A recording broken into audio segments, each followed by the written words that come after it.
चलिए तो फिर श्री गणेश किया जाए। तो मित्रों, मेरे देश के भविष्य भावी व्याख्याताओं, आप लोग जो है अभी जिस रास्ते पे आप चल रहे हो, निश्चित रूप से सफलता तो मिलेगी ही, ठीक है। लेकिन एक लगातार सतत आपको चलना होगा, ठीक है। ये जो प्रक्रिया है ना, बड़ा कठिन टाइप का प्रक्रिया है। लेकिन जब रास्ते में चलोगे तो बहुत सारे उदासी, गम और खुशी, ये बहुत सारी चीज़ें दिखेंगी आपको। उसके बाद अंततः आपको क्या मिलेगी? सफलता मिलेगी, है ना। कोई भी चीज़ जो मिलता है सामने, जब आता है, जब मिलता है आपको, नौकरी जब मिले, हाथ में एक लेटर आए, है ना, तो उस समय उस लेटर हमको दिखाई देता है, आ गया होगा ऐसे, लेकिन उसके पीछे उसके संघर्ष दिखाई नहीं देते हैं। संघर्ष हम लोग किए रहते हैं, ठीक है। तो मेरे पढ़ाने का जो अनुभव रहा है 2019 में, 2023 अभी जो हुआ उसमें, है ना, तो मेरे पढ़ाने का अनुभव ये रहा है कि जो बच्चे लगातार कंटिन्यू कुछ कुछ करते रहे, बनाते रहे हैं, ठीक है, क्लास के ही क्वेश्चन अगर बना लेते हैं, है ना, तो सक्सेस तय है, ठीक है। तो आप लोग जो है मैं समझता हूँ एमएससी किए हुए कितने कितने साल हो गए? कितने साल हो गए एमएससी किए आपको? तो मित्रों हम लोग शुरू करते हैं। शुरू करने से पहले ये देखिएगा कि जो सिलेबस है, उस सिलेबस में 5 पार्ट में डिवाइड है। उन सिलेबस में आप देख पा रहे हैं कि मैंने मेरा पुराना वीडियो देखे हो क्या, जो अभी इसमें किए थे हम लोग? हाँ हाँ। तो उसमें मैं डिस्कशन किया था, लेकिन विस्तृत रूप से डिस्कशन उसमें नहीं किया हूँ मैं, ठीक है। तो जो 5 टॉपिक दिखने में लग रहा है, लेकिन उसमें 62 टॉपिक्स हैं, छोटे छोटे, है ना। आप पूरा सिलेबस अगर देखेंगे, पूरा सिलेबस तो है ना, सबसे पहले बात, हाँ, तो 62 टॉपिक है, 62 टॉपिक्स आपके पास रहेंगे। उस टॉपिक को हमको क्या करना है? कवर करना है, ठीक है। तो उस 62 टॉपिक में हम लोग एक त्रिकोणमिति वाली जो बात है, त्रिकोणमिति 20 नंबर के क्वेश्चन है, ठीक। देखो, हमारा टारगेट रहेगा, याद रखिएगा, 60 नंबर का क्वेश्चन लेके आना, 60 नंबर बनाना, ठीक है, मिनिमम ना, 150 में, ठीक है। 150 में मिनिमम हमको 60 चाहिए, ठीक है ना, 60 चाहिए। क्योंकि देखो, 5000 लोग मान लो फॉर्म भरते हैं ना, तो पढ़ने वाले उसमें 1000 ही रहते हैं, ठीक है ना। अधिकांश लोग जो भरते हैं वो वर्ग 3 रहते हैं ऑलरेडी, वर्ग 2 रहते हैं, हो गया तो चले जाएंगे, नहीं हुआ तो ऐसे लोग सक्सेस की संभावना कम रहती है ना। तो इसमें जो आपका कंपटीशन लेवल जो होगा ना, एकदम मतलब कम है। थोड़ा सा भी एफर्ट लगाया, थोड़ा सा भी ना, जूझ गया, वो निकाल लेता है, ठीक है। एक नेहा तिवारी है ना, वो मतलब 11वीं 12वीं उनका ऐसे ही हुआ था, ऐसे ही हुआ था, मतलब उस स्कूल में 11वीं 12वीं के टीचर ही नहीं थे, अपने मन से ही की, ठीक। एक वीडियो शायद लास्ट में, वीडियो में नेहा का नहीं आ पाया था, तो वो 11वीं 12वीं जो वही मैं पढ़ाने वाला हूँ, है ना, वो 11वीं 12वीं वो पढ़ी ही नहीं थी। उसके बाद बीएससी और एमएससी कर डाली, फिर मेरे पास आई। तो हम लोग 3 महीने उसको दिए, 3 महीने पूरे इस क्लास को दिए, और उस 3 महीने में खेल कर गए। आज लोरमी में व्याख्याता है गणित की, बात समझ में आ रहा है कि नहीं? तो डिपेंड करता है आपके मेहनत पर, ठीक है। तो मैं जो है आज शुरू करने वाला हूँ त्रिकोणमिति, जो 20 नंबर के क्वेश्चन आपके एग्जाम में पूछे जाएंगे, ठीक, ठीक है। अवकलन समाकलन, है ना, इंटीग्रेशन और डिफरेंशिएशन जो है, वो 20 नंबर के क्वेश्चन पूछे जाएंगे। तो 20 और 20 क्या हो जाएंगे? ये 40। फिर उसके बाद प्रायिकता, सांख्यिकी, ये सब चीज़ें हम लोग पढ़ेंगे पूरे। लेकिन हमारा जो तरीका है वो क्या है? सरल से कठिन की तरफ जाना है, ठीक है। कठिन से सरल की तरफ में दिक्कत है, ठीक है। यदि मैं अभी सांख्यिकी चालू कर दूं, इतना बोरिंग लगेगा, अरे यार छोड़ दो भैया, व्याख्याता का नहीं करना है अपने को, वर्ग 2 3 देखते हैं, ठीक है। त्रिकोणमिति जाना पहचाना है आपका, है ना। जाना पहचाना मतलब, चलो भाई ये हम लोग पढ़े हैं बचपन में, है ना, 10वीं कक्षा में sign theta, cos theta, tan theta, ये सब करते आए हुए हैं, मतलब ये यूज टू है, ठीक है। तो इसलिए मैं शुरू करूंगा त्रिकोणमिति। तो त्रिकोणमिति को समझने से पहले मुझे आपको ये समझाना होगा कि ये गणित एक्चुअल में है क्या। जो मैथमेटिक्स हमने जो पढ़ा है, वो मैथमेटिक्स क्या है? मैथमेटिक्स जैसे ही हम गणित हमारे दिमाग में घुसता है, गणित शब्द गूंजता है, तो हमारे दिमाग में एक टेंडेंसी है कि गणित का मतलब ये होगा, बहुत सारे नंबर्स होंगे, जोड़ना होगा, घटाना होगा, गुणा करना होगा, भाग करना होगा। बस इसी में हमारा एक, जैसे गुलाब का फूल कहते हैं ना, तो गुलाब का फूल एकदम आ जाता है उसका इमेज दिमाग में। जैसे हम कहते हैं ना ताजमहल, देखो खट से आपके अंदर में एक ताजमहल दिखना चालू हो गया होगा। तो जो भी शब्द हम कहते हैं उसके पिक्टोरियल रूप हमारे क्या होते हैं, दिमाग में छप जाते हैं। तो वैसे ही गणित जब हम कहते हैं तो उसमें नंबर्स आपको दिखाई देंगे, जोड़ना, घटाना, गुणा करना, कुछ फार्मूले गुनते रहेंगे। तो जो मैथमेटिक्स में नंबर्स की बात हम करते हैं तो नंबर सिस्टम आपको मालूम होना चाहिए। नंबर सिस्टम क्या है? नंबर सिस्टम का मतलब ये है कि जैसे हम काउंट के लिए यूज करते हैं, ठीक है, काउंट के लिए, गिनती के लिए, उसे हम क्या कहते हैं? नेचुरल नंबर कहते हैं। 1 2 3 4 5 एंड सो ऑन, ये क्या हुआ? काउंटिंग के नंबर है, नेचुरल नंबर है, ठीक है। उसके बाद होता है होल नंबर, पूर्ण संख्या। पूर्ण संख्या क्या है? उसमें जीरो को डाल दो आप, तो 0 1 2 3 4 5, जैसे इस कमरे में आप हो, ठीक है, तो हम काउंट कर रहे हैं 1 2 3 4 5। आप सब चले जाएंगे तो वहां पर क्या हुआ? एक एब्सेंट आया, मतलब एक खालीपन आया, उसको मैथमेटिक्स में शून्य कह दिया गया है, ठीक है। क्या कह दिया है? शून्य। अध्यात्म में भी शून्य कहा जाता है। शून्य का मतलब सत्य है अध्यात्म में। शून्य जो जीरो होता है, इसका मतलब क्या हुआ? अध्यात्म की बात अगर हम करें तो जो शून्यता है वह यह शो करता है कि विचार रहित जो मन है, मतलब बोलते हैं ना शून्य में हम चले गए, इसका मतलब यह है कि वो प्रयास कर रहे हैं अपने जितने थॉट्स हैं उसको गायब करने का। थॉट्स को गायब कर दो तो वो ध्यान हो जाता है, थॉट्स बहुत ज़्यादा है तो फिर वो संसार हो जाता है। तो ये शून्यता वाली जो बात, शून्य वाली बात है, वो खालीपन की बात होती है। खालीपन चाहे इस कमरे का खालीपन हो, खालीपन चाहे इस दिमाग का खालीपन हो, ठीक है, थॉट्स के खालीपन हो, है ना। तो जो संत महात्मा जो बोलते हैं ना, वो अपने आप को थॉट्स को जीरो करने का प्रयास करते हैं, जितना ज़्यादा हो सके, कम कम हो सके थॉट्स, ठीक है। तो ये हो गया पूर्ण संख्या। पूर्णांक, इंटीजर नंबर, उसमें पॉजिटिव भी है, निगेटिव भी है और जीरो भी है। पॉजिटिव भी है, निगेटिव भी है और जीरो भी है। एक कलेक्शन तैयार हो गया, है ना, 1 2 3 4 and so on, 0 -1 -2 -3 and so on, ठीक। ये एक कलेक्शन, इसको हम बोलते हैं इंटीजर नंबर। उसके बाद आता है परिमेय संख्या, ठीक है, रेशनल नंबर। परिमेय संख्या क्या होता है? जो p/q के फॉर्म में होता है। किस फॉर्म में होता है? p/q। और जहां q जो होता है ना, p/q के फॉर्म में होता है, ठीक है, and p and q belonging to i, है ना, या इसी को जनरली हम लोग z बोलते हैं, ठीक है। एंड वैसे कलर चेंज हो गया एकदम से,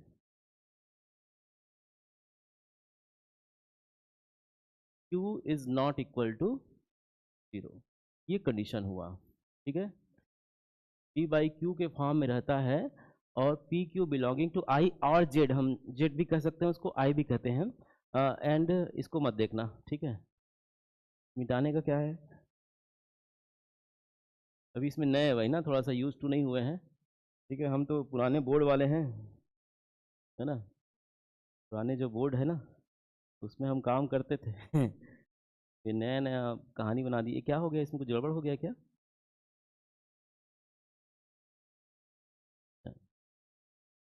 हाँ, तो p/q के फॉर्म में p एंड q किसके मेंबर्स हैं? i और या z के, इंटीजर के, हाँ जाइए। और q does not equal to 0, q की वैल्यू शून्य के इक्वल नहीं होने चाहिए, ठीक है। q की वैल्यू, ये नीचे की वैल्यू 0 की इक्वल नहीं होनी चाहिए, ठीक। जैसे 1/2, 3/4, 5/6, ठीक है, -1/2, है ना, ये सब चीज़ें वैलिड हैं, ये सब चीज़ें होंगे, ठीक। लेकिन इसमें जो नंबर्स हैं उसमें नीचे की जो वैल्यू है वो क्या नहीं होनी चाहिए? 0 नहीं होनी चाहिए। तो ये रेशनल नंबर की बात हम लोग करते थे, ठीक है, हम लोग पढ़े हैं, हाँ। उसके बाद आता है इरेशनल नंबर। क्या आता है? Irrational number. इरेशनल नंबर मतलब अपरिमेय संख्या।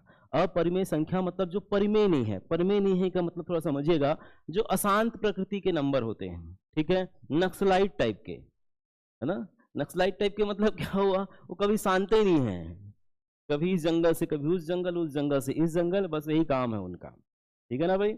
अशांत प्रकृति के जो लोग हैं, अशांत प्रकृति के जो नंबर हैं, उसे हम इरेशनल कहते हैं। अशांत की बात यदि हम करते हैं तो वह क्या है? √2 मतलब 1.14, है ना, 1.414, √3 1.732, ये हम 732 एक बार कह देते हैं, बट वो कंटिन्यूसली 732 732 732 732, है ना, 1.414 414 414, मतलब वो कभी खत्म ही नहीं हो रहा है।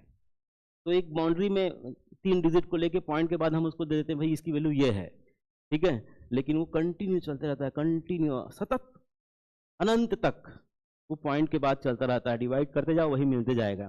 तो इस प्रकार के वैल्यूज को हम अशांत कहते हैं, और अशांत कहते हैं इसका मतलब क्या हुआ, ये इरेशनल कहलाता है। ये √2, √3, √5, √6, √7, √8, 9 नहीं आएगा, √10 है ना, जिसका एग्जैक्ट हम निकाल सकते हैं, जैसे 4 का हम 2 निकाल सकते हैं, 9 का हम 3 निकाल सकते, ये नहीं आएगा। लेकिन उसके छोड़ करके जितने भी नंबर्स रूट के फॉर्म में दिखाई देते हैं वह अशांत प्रकृति के नंबर कहलाते हैं। ठीक, अभी मैंने नंबर सिस्टम का इतिहास बताया, और इन नंबर सिस्टम को अगर एक कुएं में डाल दो, जितने भी नंबर्स अभी मैंने बोला है, ठीक है, अब हमारे काम की बात आ रही है, ठीक है, जितने भी नंबर्स हमने आपको बताया है उन नंबर्स को एक कुएं में डाल दो और उस कुएं का नामकरण कर दो। उस कुएं का क्या कर दो, नामकरण कर दो, और उस कुएं का नाम ये होगा वास्तविक संख्या का कुआं, रियल नंबर, वास्तविक संख्या। ठीक है भाई, तो रियल नंबर जो वर्ड यूज करेंगे हम लोग, जिसमें जनरली हम लोग लिखेंगे क्या, आर लिखेंगे बार बार। इसका मतलब समझना होगा कि जो रियल नंबर की बात, ये आर अपने आप में संख्याओं का समुद्र है। ठीक है, ये आर पूरे जितने भी हमारे जुबान से नंबर निकलेंगे उस सब को हम आर कह सकते हैं, कहते ही हैं। ठीक है ना भाई, जो कुएं का नामकरण की बात करते हैं, जैसे गांव में होता है ना, गांव में हम लोग सब जुड़े हुए हैं कहीं ना कहीं गांव से, तो गांव में जैसे एक कुआं है तो उस कुएं का विशेष नाम रहता है। जैसे हमारे गांव में एक है जिसको बोलते हैं टिन्हा कुआं, है ना, उसका नाम है टिन्हा कुआं। टिन्हा कुआं मतलब उसके बाजू में टीन के कुछ मकान बने हुए थे तो क्या लोग बोलते टिन्हा कुआं। वैसे ही हर किसी के गांव में कुछ ना कुछ कुआं रहता है और उस कुएं में कुछ नामकरण उसका कर दिया जाता है। तो वैसे ही इस कुएं का जो नाम है, उस कुएं में पानी नहीं है, नंबर्स हैं, और वो सारे नंबर्स जो होंगे उन सारे नंबर्स का नाम एक ही होगा, वह होगा वास्तविक संख्या। ठीक है, तो वास्तविक संख्या क्या है, आपके जुबान से जो भी चीज निकलेगा, पहली से लेकर 10वीं तक में जो भी नंबर्स आपने पढ़े हैं वो सारे के सारे क्या हो जाएंगे, रियल नंबर कहलाएंगे, वास्तविक संख्या कहलाएंगे। तो जब भी मैं आर लिखूं मतलब समझ जाइएगा कि अपने आप में एक टोपचंद है बहुत बड़ा ही। ठीक, ओके, राव सर का टच मिला, नहीं मिला? तो ये जो आर है, आर आपको समझ में आ गया होगा। अब जो आर की बात हम इसलिए किए क्योंकि हम जो अभी आपको पढ़ाने वाले हैं फंक्शन, ठीक है, बोलो सर अब त्रिकोणमिति फंक्शन का क्या काम, तो मैं फंक्शन इसलिए पढ़ाऊंगा क्योंकि त्रिकोणमिति में क्या होता है, sign theta, cos theta, tan theta, ये फंक्शन है ना, त्रिकोणीय फलन है ये। तो इस sign theta, cos theta, tan theta का जो डोमेन और रेंज वाली जो बात आती है वो पहले आपको मैं समझा दूं, तो उसके लिए मैं अब नंबर सिस्टम की बात किया, क्योंकि जब मैं डोमेन रेंज आपको समझा दूंगा ना तो आपको क्लियर हो जाएगा कि भाई इसका यहाँ तक हद है, मतलब साइन थीटा की औकात यहाँ से यहाँ तक है, उसके आगे वो नहीं जा सकता। मैं औकात समझाने की बात कर रहा हूँ, किसकी, sign theta, cos theta, tan theta की, है ना। इसकी औकात क्या है ये बताने के लिए मैं पूरी भूमिका तैयार कर रहा हूँ। मैंने आपको नंबर सिस्टम से ले गया, नंबर सिस्टम से लेकर के आर में लाके पटक दिया। ठीक, अब आर की बात हम करने वाले हैं। अब आर के बाद मैं एक फंक्शन की बात करने वाला हूँ। ठीक है, आर के बाद मैं क्या करने वाला हूँ, फंक्शन की बात कर रहा हूँ। मैं थोड़ा सा 5 मिनट और थोड़ा सा त्रिकोणमिति के बारे में बात कर लेता हूँ। त्रिकोणमिति क्या है, त्रिकोणमिति जैसे ही हम ट्रिग्नोमेट्री की बात करते हैं तो ट्रिग्नन मतलब त्रिभुज की बात होती है, मेटर मतलब उसकी माप, त्रिभुजों की माप के बारे में हम पढ़ने वाले हैं। जो ट्रायंगल होता है उस ट्रायंगल के मेजरमेंट के विषय में हम चर्चा करने वाले हैं। ठीक है, इसके एंगल्स के बारे में, है ना, इसमें क्या क्या चीजें हो सकती हैं उस सब के बारे में हम लोग चर्चा करने वाले हैं। त्रिकोणमिति का शब्द इतना ही हुआ। त्रिकोणमिति 3 ठो कोना होता है जिसको समोसा बोलते हैं, जिसको 3 कोना बोलते हैं, और 3 कोना में जो 3 ठो एंगल होता है उसी एंगल और उसके जो साइड्स हैं, उसके जो भुजा हैं, उसके बारे में ही हम मंजीरा बजाने वाले हैं। ठीक है, इस पूरे चैप्टर में, है ना, क्या क्या है देखो तो इसमें एंगल हैं और साइड्स हैं। ठीक, 3 भुजा है, 3 कोण है, और इसी 3 भुजा 3 कोण में पूरा त्रिकोणमिति की लीला समाप्त होगी। ठीक है, पिक्चर इसी में होनेगा। ठीक है, पिक्चर में जैसे टाइटल होता है ना, क्या टाइटल होता है, एक आठो नाम बताओ पिक्चर का, एनिमल, है ना। एनिमल नाम से स्पष्ट है कि इसमें पूरा खत्म है कहानी उसका। ठीक है ना, पूरा एनिमल ही है वो, है ना, मतलब नाम से उसके अंदर क्या होगा क्लियर हो जाता है। क्लियर हो रहा है कि नहीं है? मैंने प्यार किया, ठीक है, अब हो गया, मतलब वो समझ में आ गया, नाम से समझ में आ गया अंदर में क्या कहानी चलेगा। क्लियर हो रहा है कि नहीं? तो जो चीजें सामने में लिखा जाता है त्रिकोणमिति, तो त्रिकोणमिति का मतलब ये हुआ कि त्रिभुज होगा, त्रिभुज में कोण होंगे, उसके भुजा होंगे, और कोण भुजा में कुछ कुछ फाइंड आउट करने होंगे हम लोगों को, और उसी में हमको खेल करने होंगे। ठीक, तो ये आपके त्रिकोणमिति के बारे में समझ में आ गया। अब त्रिकोण में एक चीज होता है कोण, एंगल। क्या होता है जल्दी बोलो, जिसके बार बार हम लोग पढ़ने वाले हैं ना, ये है थीटा, कोण। ठीक, ये कोण किसे कहते हैं, आप में से कोई बता पाएंगे किसे कहते हैं कोण?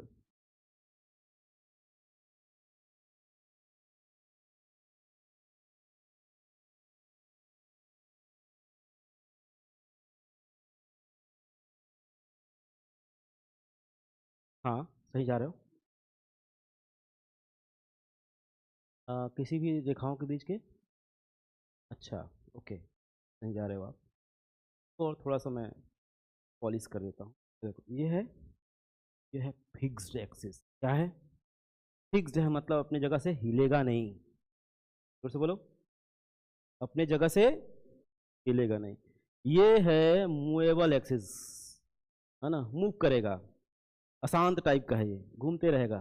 ठीक है ना, इसका मन विचलित है, ये अपना स्थिर कर लिया, ये महात्मा बन गया है, ये नहीं अब नहीं दिलाऊंगा हर को। ठीक, ये अभी चल रहा है संसार में, कभी बीड़ी पिएगा, है ना, कभी गुड़ाखू घसेगा, कुछ भी करेगा ये, कभी चाय पिएगा, ये कुछ कर रहा है। ठीक, तो फिक्स्ड एक्सिस के रिस्पेक्ट में, है ना, स्थिर अक्ष के सापेक्ष गतिशील, इसको हम अक्ष कहेंगे, गतिशील अक्ष, ये मूवमेंट दे रहा है ये पूरा। ठीक है, गतिशील अक्ष के झुकाव को,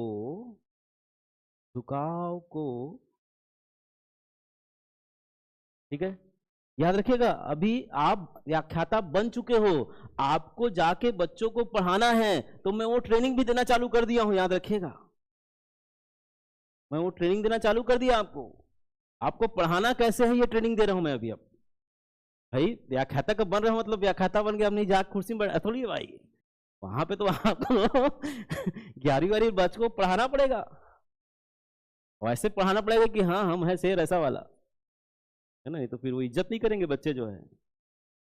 ठीक है, अपने जीवन काल में मैं लगभग 8 से 9 हजार बच्चों को पढ़ा चुका हूँ कोचिंग में, स्कूल की तो छोड़ो बात, 8 से 9 हजार बच्चों को पढ़ा चुका हूँ, और सारे बच्चे अभी मुझसे कनेक्टेड हैं, सारे बच्चे मुझसे कनेक्टेड हैं, चाहे वो अमेरिका में हो, चाहे लंदन में हो, चाहे दिल्ली में हो, चाहे बॉम्बे में हो। हम लोग फेसबुक और बहुत सारी चीज़ें जो आजकल चलता है उस सब में हम लोग कनेक्टेड हैं, भले बात नहीं होता है, लेकिन कहीं ना कहीं जुड़ाव जब भी मिले तो फिर दुआ सलाम चालू होता है। वो क्यों? वो इसलिए क्योंकि हमने उसके लिए कुछ किया है। ठीक है, तो आप जो है मेहनत उनके लिए करोगे, आप वो काम करेगा। बहुत सारे बच्चे डिप्टी कलेक्टर, डीएसपी, ये सब, मैं तो 11वीं 12वीं ही पढ़ाता था ना, लेकिन वो सब बच्चे अपने दिशा चुन लिए और अच्छे अच्छे पोस्ट पर हैं, हमसे ऊंचे ऊंचे पोस्ट पे हैं। ठीक, तो वो जो बच्चे हैं कभी मिलते हैं तो लगता है कि हम हैं, हमारे प्रतिबिंब उसमें दिखाई दे रहा है। ठीक है, तो आप जिस जॉब को चुनने वाले हो, ये छोटा मोटा जॉब नहीं है, याद रखिएगा। ठीक है, आप निर्माण करने वाले हो एक बाल मन को, आप ऊपर की तरफ ऐसे जगह पे अग्रसर करने वाले हो, अलग अलग मुकाम चुनने वाले हैं, तो उनको दिशा देने के काम आप करने वाले हो। ठीक है, आप केवल नौकरी नहीं पा रहे हो, आप समाज सेवा के ओर अग्रसर कर रहे हो। पैसा कितना मिलेगा आपको? 50,000, 60,000, ठीक है, लेकिन उस जो इज्जत मिलेगा ना वो महत्वपूर्ण रहेगा, है ना। जब बाजार में जा रहे हो, डिप्टी कलेक्टर टोपी पहन के आ रहे हो, आपका पैर छू रहा है, या वो क्या बोलते हैं डीएसपी आ रहा है और पैर छू रहा है, दोस्तों वहाँ पे आपका जो वैल्यू है ना वो बढ़ेगा। ठीक है, तो वो आपके लिए बहुत महत्वपूर्ण चीज़ होगा। तो जिस जिस चीज़ों को आप चुनने के लिए आए हो ना, व्याख्याता बनने के लिए आए हो, तो केवल व्याख्याता व्यावसायिक दृष्टि से इसको मत देखिएगा, ये सामाजिक दृष्टि से समाज की कुछ देने जा रहे हो आप। तो ऐसा पढ़ाना बच्चों को कि मतलब मज़ा आ जाए, उनको पढ़ने का ललक बढ़े। अब ये नहीं कि अब हाँ हो गए, अब अब एक काम करता नहीं तो मिल गई स्टेपनी हमको, है ना। जैसे होता है ना स्कूटर में पीछे स्टेपनी पंचर हो गया तो उसको उठा के लगा दिए, तो इसे यहाँ भी स्टेपनी मिल गया है। अब एक काम करते हैं, पीएससी की तैयारी करेंगे। हाँ चलो भाई, एक एप्लीकेशन लिख दो, 6 महीना गायब। यहाँ आके ज्वाइन कर लिए और उसके बाद भी लाए पड़े हैं। ठीक है, बच्चा वहाँ कहाँ है गुरुजी रे? वो पता नहीं सर, आए 2 दिन भर वो कद गायब हो गए। ऐसा नहीं होना चाहिए। ठीक है, जब आप ज्वाइन करना चाह रहे हो तो अच्छे से करो। और याद रखिएगा, मैं अनुभव है, 20 साल का अनुभव है। ठीक है, मेरा उम्र है 40 साल, मैं 20 साल से पढ़ाना चालू कर रहा हूँ, किया हूँ। तो जब 20 साल का था तब से पढ़ाना चालू किया हूँ। ठीक है, और मेरा उम्र अभी 40वां रनिंग चल रहा है, मतलब 20 साल का मेरा अनुभव ये रहा है। इस 20 सालों में जो सम्मान जो मिलता है, जो गुरुजी रहते हैं, सम्मान का मतलब वो प्राइसलेस है यार, गजब का है ना। तो आप जो चुनाव करके आप यहाँ बैठे हो ना, ठीक है, तो उसको जीना चालू करो आप लोग। ठीक, मैं कहाँ था, विषयांतर में कभी कभी विषयांतर हो जाता हूँ ना, मेरे को बीच में ले आया करना। हाँ, कहाँ पे था, कोण। अभी भी मैंने कोण की परिभाषा लिखाया, स्थिर अक्ष के सापेक्ष गतिशील अक्ष के जो झुकाव है, उसी झुकाव को हम क्या कहते हैं, कोण कहते हैं। अब देखो ये जैसे है ना, ये ओवरलैप कर लिया एक दूसरे को, मतलब ये 0 डिग्री की बात हो गई। अब धीरे धीरे धीरे धीरे मूवमेंट करेगा ये, है ना, ये ऐसा 45 डिग्री, फिर ये 90 डिग्री। क्लियर हो रहा है? तो ये इसके साथ साथ आप देखो ये भी मूवमेंट हो रहा है, ये एक ऐसा कुछ बन रहा है यहाँ पर, देखो ऐसा बन रहा है ना। गणितीय भाषा में इसे हम चाप कहते हैं। क्या कहते हैं, जल्दी बोलो। ये जो है उसको हम बोलते हैं चाप, जोर से बोलो। और ये जो होता है उसको हम क्या कहते हैं, कोण कहते हैं। क्या कहते हैं? और ये जो है ना सेंटर है, ये क्या है, सेंटर है। तो सेंटर से इसका जो डिस्टेंस होगा ना, इसे हम बोलेंगे रेडियस। क्या बोलेंगे? त्रिज्या। ठीक है, तो त्रिभुज की बात हम अगर करते हैं, जैसे ये मूवेबल एक्सिस है ना, ये ऐसा मूवमेंट करते रहेगा, और ये फिक्स्ड एक्सिस है और ये मूवेबल एक्सिस है। तो ये जो एंगल है इसी को हम, ये झुकाव इसी को हम क्या कहेंगे, थीटा कहेंगे। और ये जो है ना, ये जो ये दिख रहा है आपको, ये इसे हम क्या कहेंगे, चाप कहेंगे। और इसको हम क्या कहेंगे, त्रिज्या कहेंगे। ठीक है, ठीक। और ये क्या कहलाता है आपका, कोण। ठीक, तो बच्चों को कैसे पढ़ाओगे, स्थिर अक्ष के सापेक्ष गतिशील अक्ष के झुकाव को कोण कहते हैं, और इसे थीटा के रूप में लिखते हैं। और सूत्र क्या हो जाता है, सूत्र हो जाता है कोण चाप बटे त्रिज्या। कोण बराबर क्या होता है, चाप बटे त्रिज्या। एंगल है ना, एंगल इज इक्वल टू, उस जनरली सी बोल देते हैं, C/R। इस प्रकार से ये एक फार्मूला जो है जनरेट होता है। तो कोण बराबर चाप बटे त्रिज्या। ठीक, 2019 के क्वेश्चन में इससे एक क्वेश्चन बना था। ठीक है, 2019 के क्वेश्चन पेपर निकाल कर देखिएगा, उसमें एक क्वेश्चन इस कॉन्सेप्ट से बना था। ठीक है, तो हर दिन कुछ ना कुछ नया चीज़ सीखने को मिलेगा। और उसमें जो कोण बराबर जो चाप बटे त्रिज्या की जो मैं बात कर रहा हूँ, तो ये जो है इस कॉन्सेप्ट से, अभी जो कॉन्सेप्ट बताया, इस कॉन्सेप्ट से जो क्वेश्चन आए थे, घड़ी वाले क्वेश्चंस आए थे, उसका सॉल्यूशन जो है मतलब मिनटों में, 30 सेकंड में ही आप उसको देख करके बना सकते थे, लेकिन उसमें भी लोग नहीं बना पाए हैं। ठीक है, तो ये आपको देखना पड़ेगा। इसकी जो माप होते हैं ना, वो रेडियन में लिया जाता है। क्या लिया जाता है, रेडियन में। देखो कोणों को मापने के तरीके होते हैं, एक तो डिग्री बोलते हैं, अंश बोलते हैं, और उसके बाद रेडियन बोलते हैं। तो अंश और रेडियन, ठीक है, तो अंश और रेडियन की बात मैं भी कर लेता हूँ, आपको मैं समझाने में सफल हो गया कोण क्या होता है। देखो एक बात याद रखना, पढ़ो ऐसे कि दूसरों को पढ़ा सको। ठीक है, पढ़ो ऐसे कि दूसरों को पढ़ा सको। यदि ऐसा नहीं हो रहा है तो 2 ही चीज़ें हो सकती है, पढ़ाने वाले में प्रॉब्लम है या पढ़ने वाले में प्रॉब्लम, तीसरा कुछ नहीं होगा। ठीक है, पढ़ाने वाले में प्रॉब्लम हो सकता है या पढ़ने वाले में प्रॉब्लम हो सकता है, बीच का तीसरा कोई रास्ता नहीं है। तो एक टैगलाइन है, पढ़ो ऐसे कि दूसरों को पढ़ा सको। ठीक है, यदि आप इस क्लास से नीचे अगर आप जा रहे हैं सीढ़ी में और अचानक पटेल सर आए, बता कोण का। तो ऐसे हड़बड़ाने, हे सर सुनो कोण ये है, ऐसा है, 2 ठो पेन लेना है देख। मतलब उसको पूरा ना कोण को मतलब पूरा समझा के भेजना है सामने वाले को, एकदम बुद्धि को उसका खा के, ये देखिए ये कोण होता है, अब बोल, अब उसको समझा तू बता। समझ में आ रहा है कि नहीं। तो जो भी चीज़ें हैं वो एक सिस्टमेटिक वे पे आप लोग लीजिएगा और कोशिश करिएगा कि ज़्यादा से ज़्यादा गेन कर सकें। ठीक है, मैं समझ सकता हूँ 12th किए हुए आपको बहुत दिन हो गया है, बहुत दिन हो गया है। ठीक है, उसके कुछ कुछ चीज़ें आप अब आपको रिकॉल कर रहे हैं, अभी आप 11th क्लास में पहुँच गए हैं, मैं समझता हूँ। तो 11वीं कक्षा में जो आप बैठे थे ना पहला दिन, 10वीं कक्षा पास हुए, है ना, तब का परसेंट रहे 85%, ठीक हमारा आया था ऐसी कुछ, है ना। अब जाए भाई 11वीं क्लास में मल्टीपर्पज स्कूल में, अब देखे तो ये पूरा गीता कुरान टाइप का, हाँ मोटा मोटा बुक, उस समय हमारा एकदम हुआ था ना, जैसे अभी चौड़ा है ना देखो, उस समय क्या होता था इसका साइज कम हुआ करता था, ये इतना मोटा दिखे, इतना इतना, फिजिक्स केमिस्ट्री मैथ्स देख के ही बेहोश हो गए थे अपन।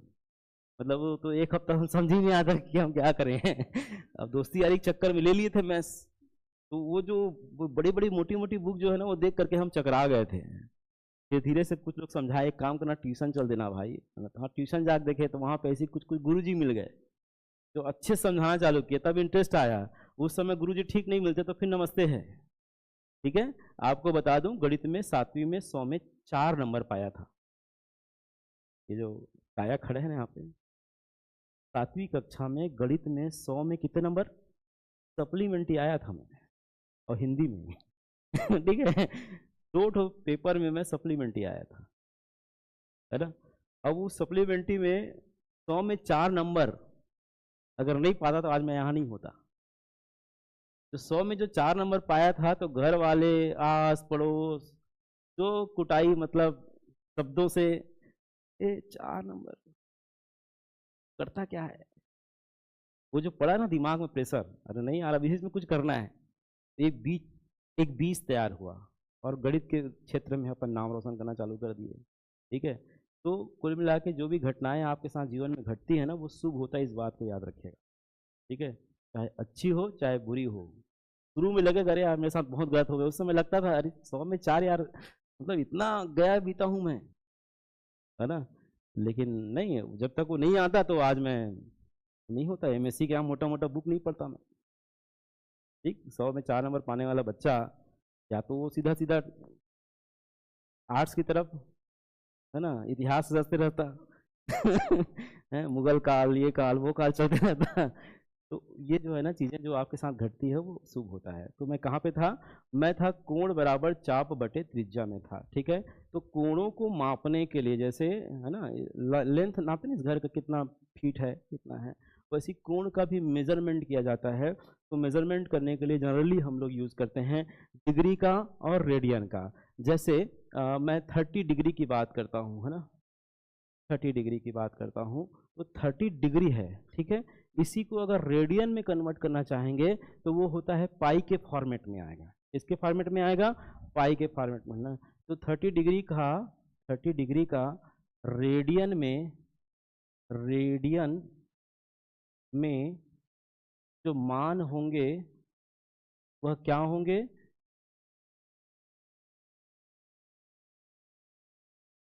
एक फार्मूला जनरेट हो गया ना इसमें कि अगर डिग्री को रेडियन में कन्वर्ट करना है, परिवर्तित करना है, तो उस डिग्री में पाई बटे 180 का मल्टीप्लाई कर दीजिए। ठीक, तो क्या हो जाएगा भाई देखो तो, ये हो गया पाई बाई 6 रेडियन।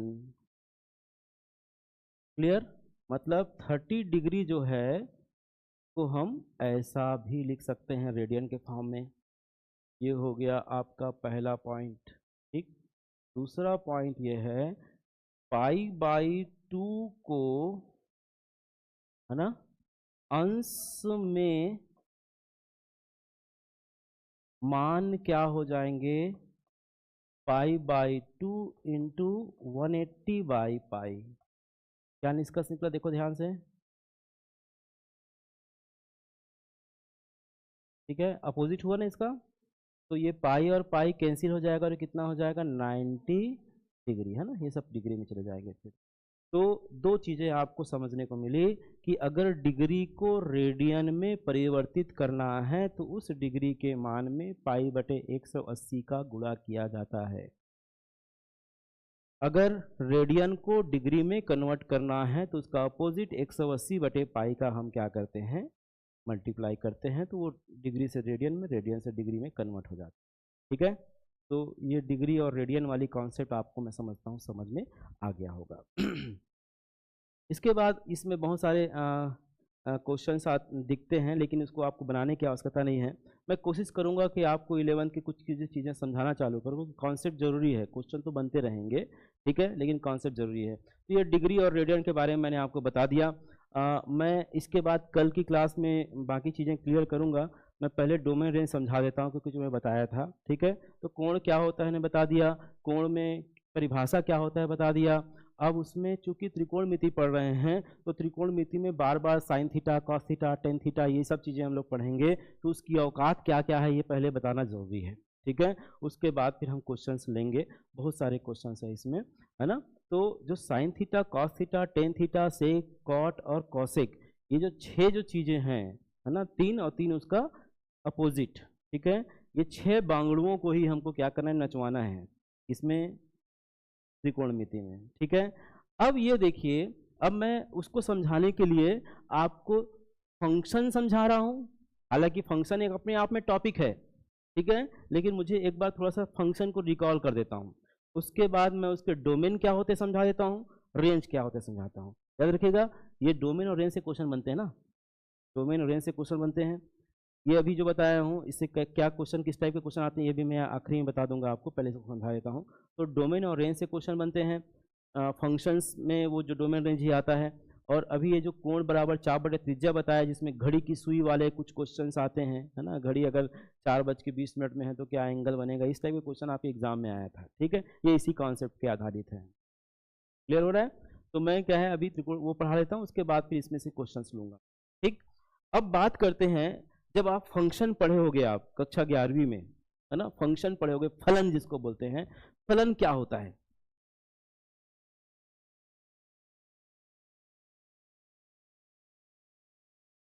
याद रखिएगा, ये फलन मैं इस परिप्रेक्ष्य में समझाने का प्रयास करूंगा। किस परिप्रेक्ष्य? Sign theta, cos theta, tan theta and so on, ठीक है ना।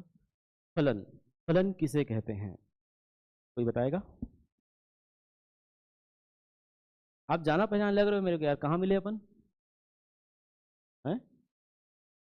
चेहरा एकदम डुप्लीकेट लग रहा है किसी बोलो, फंक्शन किसे कहते हैं? और आप भी, हाँ, कहीं मिले हैं क्या अपन? नहीं मिले हैं? तो बोलते ना पूरे विश्व में 7 लोग रहते हैं एकदम डुप्लीकेट वाले में। हाँ, तो आपका एक आदमी मेरे पास है मितान बद लेना, है ना ये 2 ही चेहरे मेरे को थोड़ा सा क्लिक कर रहे हैं, बाकी तो नहीं आ रहा समझ में, है ना। तो मैं क्या बोल रहा था, फंक्शन, ठीक है। देखो यार, मैं फिर से बोल रहा हूँ, फलन जो है ना, मतलब जब हम फर्स्ट टाइम पढ़े थे तो कसम से कुछ समझ नहीं आया था, ठीक है। मतलब जब एमएससी कर रहे थे तब ले दे के थोड़ा सा, हाँ फंक्शन कुछ होता है रे ऐसा करके। लेकिन जब आप पढ़ाने जाओ ना तो समझ में आता है कि अब हमको पढ़ाना है, संतुष्ट करना है आपको, ठीक है। फलन अब बोल दिए, हमें परिभाषा रटवा दिया, जाओ बोल दिया, वैसे ही होता था हम लोग के साथ, परिभाषा रटवा दिए, हाँ अब जाके, हाँ A B to non B set every element of an unique element of B this called function, हो गया, वो रट डाले हम। लेकिन उसके मर्म को समझना होगा, फंक्शन के मर्म को समझना होगा, ठीक है। अभी जो 10 मिनट में समझाने वाला हूं, याद रखिएगा, ये फलन को इस जीवन में नहीं भूलोगे, इसकी गारंटी ये योगेश पांडे लेता है, ठीक है। फलन की परिभाषा को इस जीवन में नहीं भूलोगे, नींद में भी कोई बता फलन का होता है, हाथ ले ऐसा शुरू करोगे आप, ठीक। तो फंक्शन क्या होता है? फंक्शन का मतलब ये है कि ए और बी 2 अरिक्त समुच्चय है, 2 ठो डब्बा है। कौन बज रहा है? ये बज रहा है क्या? ए और बी 2 अरिक्त समुच्चय है ना। A and B be the 2 non empty set, ठीक है। ए और बी 2 अरिक्त समुच्चय है, तब एक नियम f को हम फलन कहेंगे, यदि ए के प्रत्येक अवयव के लिए, ए के प्रत्येक अवयव के लिए बी में हमें अद्वितीय अवयव प्राप्त होता हो। ठीक है, अद्वितीय अवयव प्राप्त होता हो, इसे y बराबर fx के रूप में लिखते हैं। ठीक है ना, क्लियर हो रहा है? तो इसको भी एग्जाम्पल के तौर पे अगर देखा जाए तो सपोज ये एक नियम है f, है ना, ठीक है, सच दैट इस प्रकार से है कि वो a से b में परिभाषित है। ठीक है, ये a के जो मेंबर्स होंगे, ये a कहाँ के मेंबर होंगे पता है? रियल नंबर के। तो शुरू वाला जो है a दिख रहा है ना, जनरली इसको लिखा जाए तो ऐसा लिखना चाहिए, है ना, f such that r tends to r। ठीक है, लेकिन ये तो सिंपल बात हो गई, बट ये जो एलिमेंट होंगे ना वो कहाँ के होंगे? आर के ही होंगे। ये जो ए और बी जो दिख रहे हैं ना वो आर के ही होंगे। अब देखो दो ठो डब्बा देख लो ध्यान से, ये पहला डब्बा है, ये दूसरा डब्बा है। ठीक है, ये कह रहा है कि मैं ए हूं, ये कह रहा है कि मैं बी हूं। ये ए और ये बी, इन दोनों के बीच में एक कुछ नियम काम कर रहा है जो है एफ। तो मैंने अभी क्या परिभाषा बताया, याद रखिएगा, ये परिभाषा आपके दिमाग में बस जानी चाहिए। अरिक्त का मतलब क्या होता है? जो खाली नहीं होता है। रिक्त का मतलब क्या होता है ना, खालीपन। अरिक्त मतलब उसमें कुछ न कुछ रहेगा। तो क्या कहा गया कि ये खाली नहीं हो सकता और ये भी खाली नहीं हो सकता, इसमें कुछ न कुछ अवयव रहेंगे। ठीक, तो ए और जो बी है उसमें जो फंक्शन है, तो ए और बी दो अरिक्त समुच्चय है, तब एक नियम एफ को फलन कहेंगे यदि ए के प्रत्येक अवयव के लिए बी में हमें क्या मिलना चाहिए? अद्वितीय अवयव मिलना चाहिए। बोले सही, तो वही परिभाषा बता दे रहे हो आप, है वही जो पढ़े हो उसी को आप दे दे रहे हो। नहीं सुनो, गेहूं लेके गए हो कभी आटा चक्की में? ठीक, अब समझना, अब देखो पिक्चर क्लियर होता है आपका। गेहूं का थैला लेके आप गए हो और आटा चक्की वाला क्या करेगा? उसको उस चक्की में उसको डालेगा और डालने के बाद उसके रिस्पेक्ट में आटा देगा। 10 किलो दोगे तो 10 किलो के हिसाब से मिलेगा, 50 किलो दोगे तो 50 किलो के हिसाब से देगा। तो जो ए वाला डब्बा है वो समझना क्या है? गेहूं है। और बी वाला डब्बा क्या है? आटा है। और बीच में जो मजीरा बजा है उसी को तो फलन कहेंगे जी। जो फंक्शन है वह क्या है? वो आटा चक्की है। जो गेहूं है वो क्या है? ए वाला सेट है, पहला वाला। वो आप पे डिपेंड करता है कि आप कितनों भी रख लो। ठीक है, आप चाहे तो 1000 किलो का कर लो, लेकिन उसके अकॉर्डिंग डिपेंडेंसी जो होगी वो आटे की होगी। मतलब उस मशीन से गुजारने के बाद ही हमको कुछ आउटपुट मिलने वाला है। ठीक है, तो मैं डोमेन और रेंज को इसी में लेने प्रयास करूंगा। ध्यान दीजिएगा, यदि मैं इस फलन को लिख लेता हूं, जनरली हम इसको लिखते हैं y is equal to F X लिखते हैं। क्या लिखते हैं? y is equal to F X, जहां x बिलोंग टू a, है ना, and y belong to b। x स्वतंत्र रहता है, पहले वाला डिब्बे में स्वतंत्र है, लेकिन डिपेंड करेगा बी वाला डब्बा, y वाला डब्बा, वो डिपेंडेंसी पे डिपेंड करता है। मतलब जो इस फंक्शन के नेचर पे डिपेंड करता है। अब उस नेचर के बारे में बात करते हैं। जैसे मैं यहां पर लिख लेता हूं, ये फलन जो है ना वो एक्स स्क्वायर की बात कर रहा है।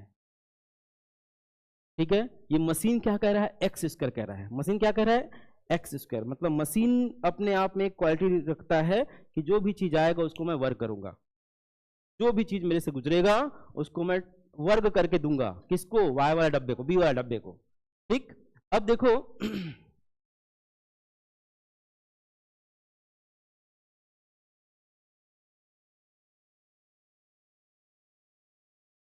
तो बड़ा गोला क्यों हो जाता है?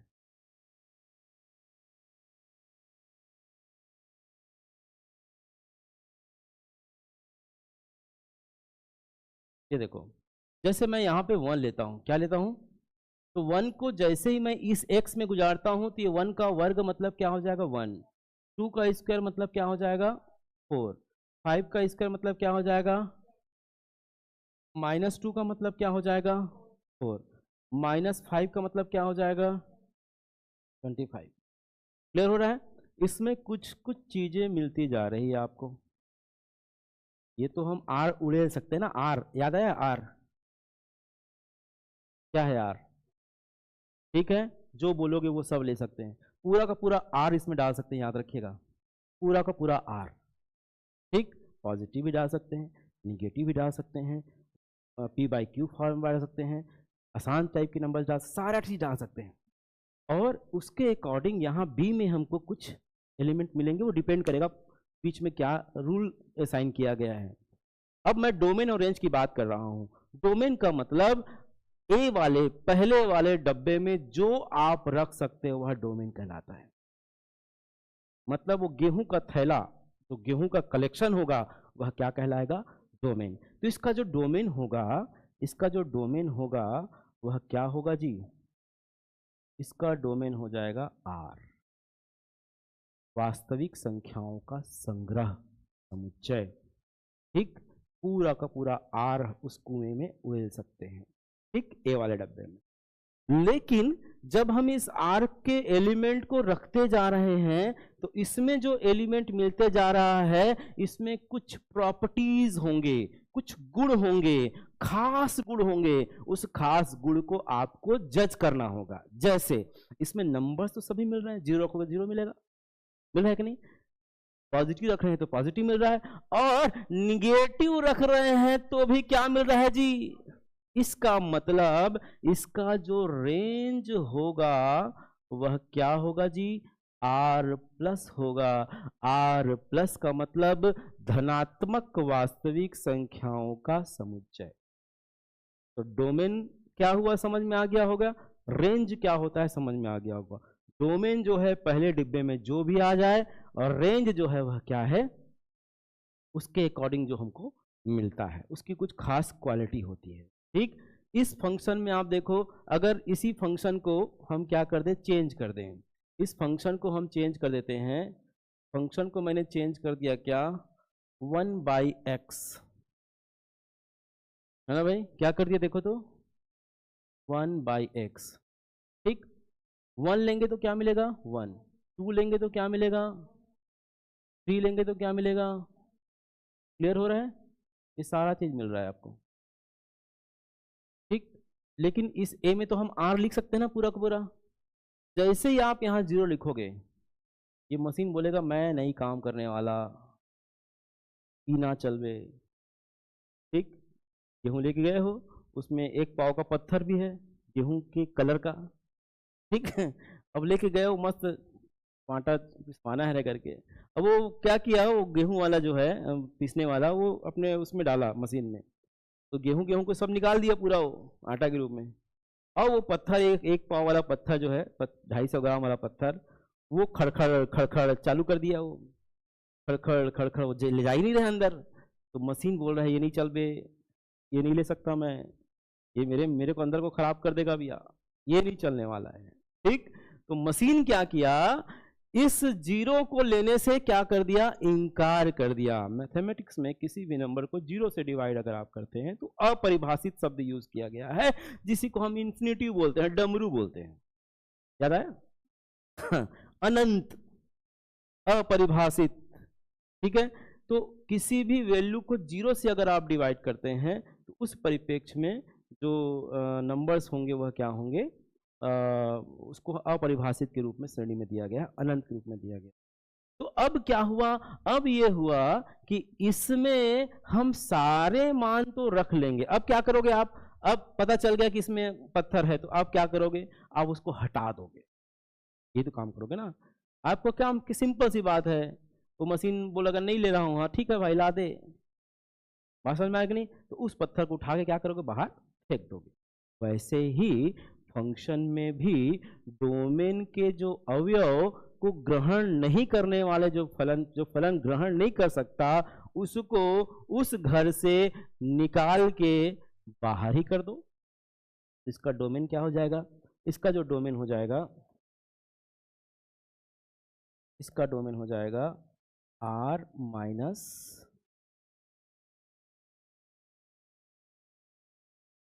अब इसी माइनस को समझाने के लिए पूरा मैं व्यू रचना रचा हूँ, क्योंकि अब साइन कॉस का डोमेन रेंज बताऊंगा ना, उसे माइनस करते जाऊंगा मैं। तो आप पूछोगे माइनस का वाला लिखे सर, तो उससे पहले ये मैं पहले ही बिल्ली मार लो, ताकि म्यांग म्यांग हो ही नहीं चाहिए। बात समझ कि नहीं? पहले ही कहानी बता दो कि भैया ऐसा है, अब उसके बाद आपको मैं केवल लिखवाऊंगा, आप समझदार हो, समझ जाओगे फिर, हाँ सही इसमें ये खेल हुआ है, ठीक है। तो मुझे ज़्यादा टाइम देना नहीं है इसमें। डोमेन जो है r-0 का मतलब r में से मैं भगा दे रहा हूं किसको, 0 को। क्यों? क्योंकि ये फलन कह रहा है कि मैं इसको अंदर नहीं लिख सकता, ये मेरे काम का नहीं है, ये मुझे खराब कर देगा, मुझे बिगाड़ देगा। तो क्या करो, तो रिक्वेस्ट करेगा कि भैया ये बाहर कर देगा। तो ये मैंने बाहर कर दिया इसको, है ना। माइनस का मतलब हटा देना, फेंक देना। किसको? 0 को। किस में से? r में से। इसका मतलब समझिएगा, बहुत ही गजब का है।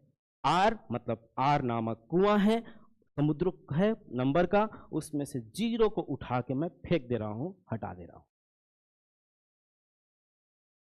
समझ में आ गया? तो r-0 इसका क्या हो गया? डोमेन। ठीक। और इसका रेंज क्या हो जाएगा? रेंज में कोई दिक्कत नहीं है, रेंज में तो निगेटिव लोगे तो निगेटिव मिलेगा, पॉजिटिव पॉजिटिव, तो रेंज इसका सीधा सीधा क्या हो जाएगा? r हो जाएगा। ठीक। तो जो मशीन यहाँ पे गड़बड़ करता है उसको क्या कर दिया जाता है? गायब कर दिया जाता है, और बाकी जो चीजें हैं वो ले लिया जाता है। ठीक। अब बात करते हैं साइन थीटा की। अभी तक समझ में आ गया होगा आप लोगों को। अब हम बात करते हैं, अब आते हैं त्रिकोणमिति में। साइन थीटा की बात करते हैं। साइन थीटा में एंगल तो मालूम होगा, साइन 0 डिग्री का मान क्या होता है? साइन 30 डिग्री का मान क्या होता है? ठीक।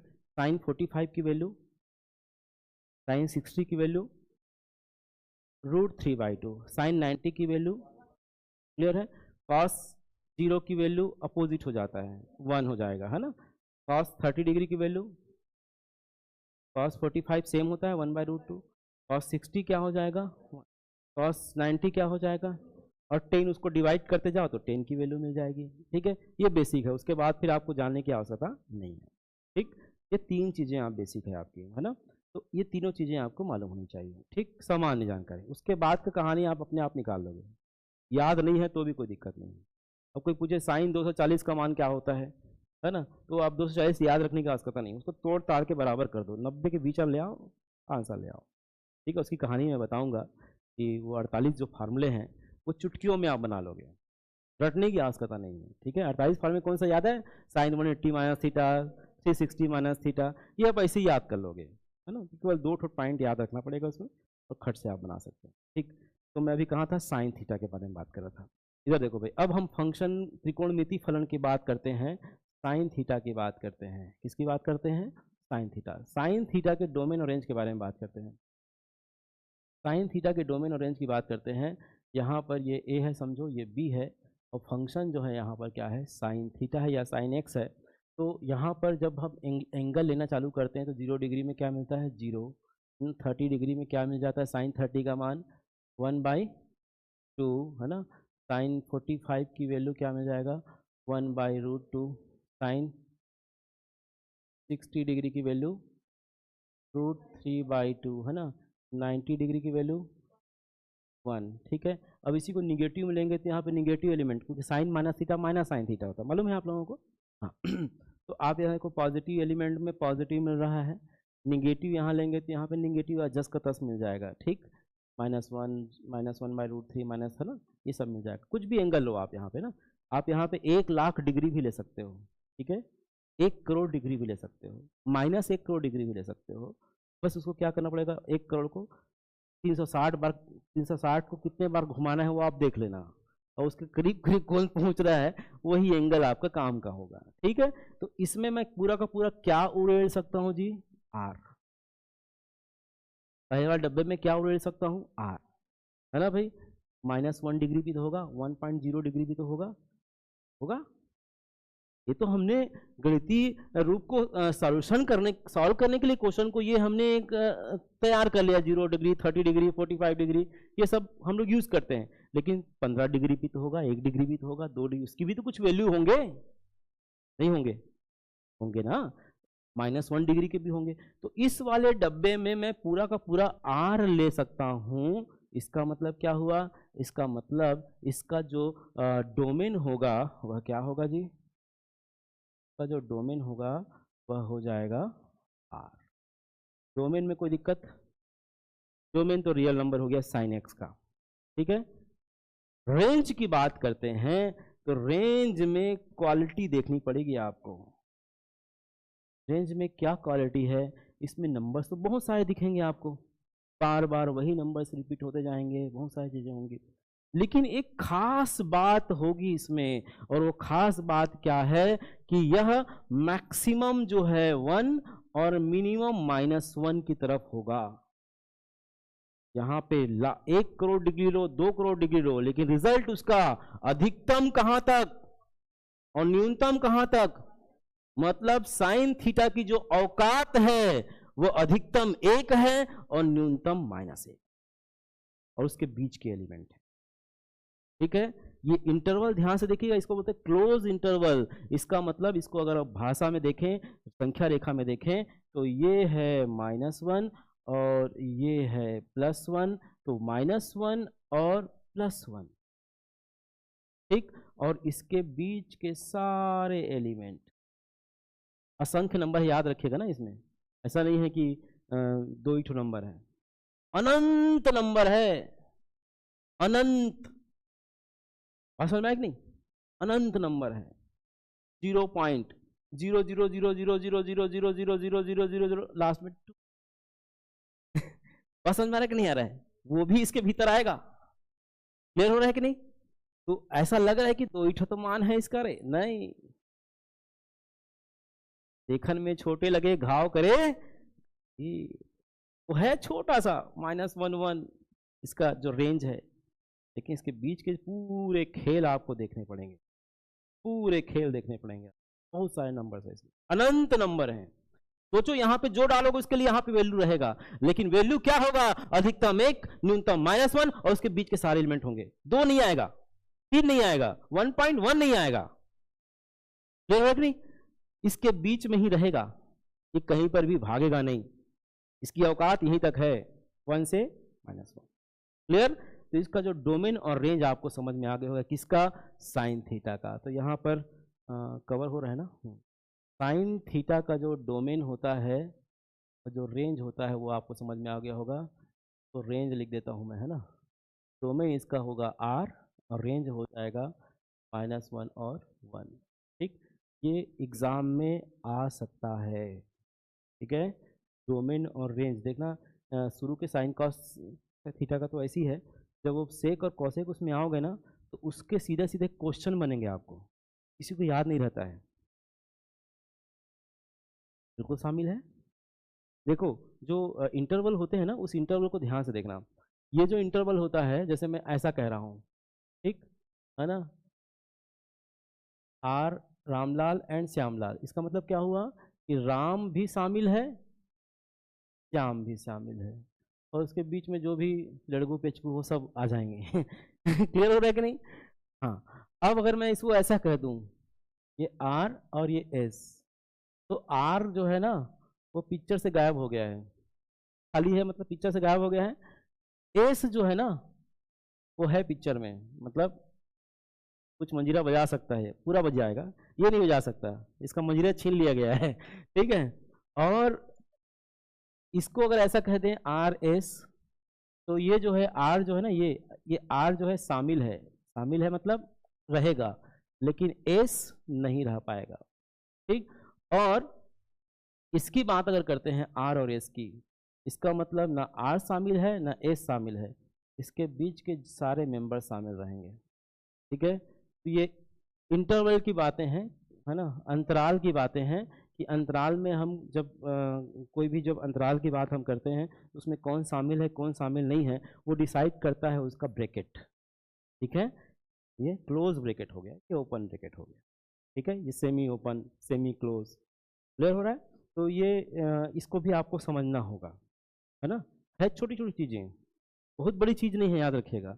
मैथमेटिक्स पे सारी चीज़ें बहुत छोटी है, कब जब समझ में आता है, और वही जो छोटी चीज़ है ना, अगर समझ में नहीं आया तो पहाड़ बन जाता है। ठीक है, तो बार बार मैं कहता हूँ, mathematics by practice, without practice no mathematics. आप प्रैक्टिस करेंगे तो बनेगा सब। तो मैं कहाँ था, साइन थीटा के मान के बारे में बात कर रहा था। अब ये साइन थीटा के जो डोमेन और रेंज आपको समझ में आ गया होगा। हम बात करते हैं कॉस थीटा की, कॉस थीटा की बात करते हैं। कॉस थीटा क्या है? कॉस थीटा में भी वही कहानी है, वही अपोजिट हुआ। तो कॉस थीटा में आप देख पा रहे हैं कि सारा चीज़ें अपोजिट हो जाएगा, 0 की जगह पे यहाँ पे 1 आ जाएगा, है ना। आगे बढ़ा दूँ क्या इसको, ये मिट जाएगा, बड़ा दिक्कत है, ठीक है। यहाँ पर कॉस थीटा की बात करते हैं, तो कॉस थीटा में भी आप ज़्यादा इसमें दिमाग नहीं लगाते हैं, 0 का 1 डिग्री हो जाएगा, है ना। 30 का क्या हो जाएगा, √3/2, ठीक है, एंड सो ऑन, ठीक है ना। नेगेटिव पॉजिटिव जीरो सब आते हैं उसमें, ठीक। अब ये देखिए कि इसमें भी आप इसका डोमेन आप देखेंगे तो R होगा, और इसका जो रेंज देखेंगे तो मैक्सिमम ये 1 तक जाएगा और मिनिमम क्या होगा, -1 तक जाएगा। मैक्सिमम 1 तक जाएगा और मिनिमम -1 तक जाएगा। बात समझ में नहीं आ रहा है, 1 और -1, 1 और -1, ठीक। तो ये जो इसका डोमेन जो है, तो यहाँ पर डोमेन R हो गया और रेंज इसका भी क्या हुआ, -1 और 1, ठीक। अब इसे क्वेश्चन कैसे आते हैं मैं आपको बताऊंगा आपको, है ना, जो एग्जाम में आया हुआ है। तो ये डोमेन और रेंज हो गया। टेन के लिए भी आप देखेंगे, टेन थीटा के मान में आप देखो, टेन में क्या हो जाता है, अनंत आ जाता है। टेन 90 का मान क्या होता है, जोर से बोलो, ठीक है। और टेन -90 की वैल्यू क्या हो जाएगी, -∞। टेन माइनस थीटा -10 थीटा होता है, हालांकि बहुत सारे नंबर में माइनस आएगा कहीं ना कहीं एक सर्कल में, लेकिन 10 माइनस थीटा की बात करते हैं तो -10 थीटा होता है। तो -10 -90 की वैल्यू अगर रखते हैं तो -1090 आएगा, -1090 मतलब -∞ आएगा। तो अब इसमें आपको ज़्यादा दिमाग लगाने की आवश्यकता नहीं है 10 वाले में, क्या कि भाई 10 में जब हम 10 की बात करते हैं तो यहाँ पे कुछ भी रखो आप, जैसे ही 90 रखते हो तो ये क्या हो जाता है, ये अनंत की देता है, और -90 रखो तो क्या होगा, -∞। तो इसका जो रेंज होगा, वह क्या होगा, -∞ टू ∞। ये शामिल नहीं है, याद रखिएगा, शामिल कर ही नहीं सकते उसको, अनंत को कहाँ शामिल करोगे आप। अनंत तो एक गणित में एक वो है, सिगुफा है कि हाँ भाई ये है कुछ, उसको शामिल कर ही नहीं सकते आप। समुद्र को कैसे आप धारण करोगे, बात समझ है कि नहीं। समुद्र है, उसको मैं सोचूं मैं धारण करने वाला हूँ ये डब्बे में, नहीं हो सकता, क्लियर हो रहा है। तो इसका जो डोमेन और रेंज क्या होगा, इसका जो रेंज होगा वह क्या होगा, इसका जो रेंज होगा वह R होगा, और सॉरी डोमेन जो है R होगा, और रेंज क्या होगा इसका, -∞ टू ∞, ठीक है। तो अब मेरे इसको बताने का उद्देश्य सिर्फ इतना था कि जो साइन कॉस टेन इन सब के जो औकात है ना, वह क्या है, ये आपको समझ में आना चाहिए, ठीक। कहीं पर भी अगर आपको लिखा है साइन थीटा बराबर 2, ठीक, संभव है, असंभव है ना, 4 ऑप्शन दिया है, ठीक। अब साइन थीटा बराबर 2 लिखाया है और ऑप्शन में आपको संभव है, असंभव है, इस टाइप का कुछ दिया हुआ है।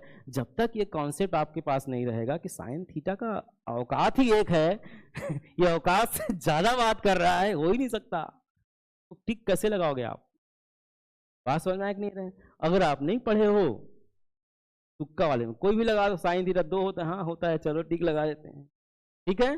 तो साइन थीटा का मान 1 या 1 से कम अगर दिया हो तो संभव है, 1 के बाद या -1 से इधर -2 ये संभव नहीं है। तो ये चीजें आपको क्या करनी पड़ेगी, जज करनी पड़ेगी, ठीक। कॉस थीटा की बात हम ऐसी करते हैं, जैसे मैं टेन थीटा की वैल्यू 1 करोड़ कह दिया ना, टेन थीटा बराबर 1 करोड़, ऑप्शन है संभव है, असंभव है, क्या है, कैसा है, संभव है भैया, अनंत को ग्रहण करने का प्रयास कर रहा था, 1 करोड़ तो कर ही सकता है, क्लियर हो रहा है कि नहीं। तो माइनस अनंत और अनंत के बीच में असंख्य करोड़ों अरबों संख्य नंबर होंगे, वो सब की वैल्यू को 10 क्या करेगा जी, ग्रहण करेगा, ठीक है। तो मैं एक चार्ट आपको लिखवा दे रहा हूं, उस चार्ट को आप जब तक एग्जाम है कम से कम तब तक तो आप याद रखना, ठीक। चलिए नोट करिए। प्लस करूं क्या,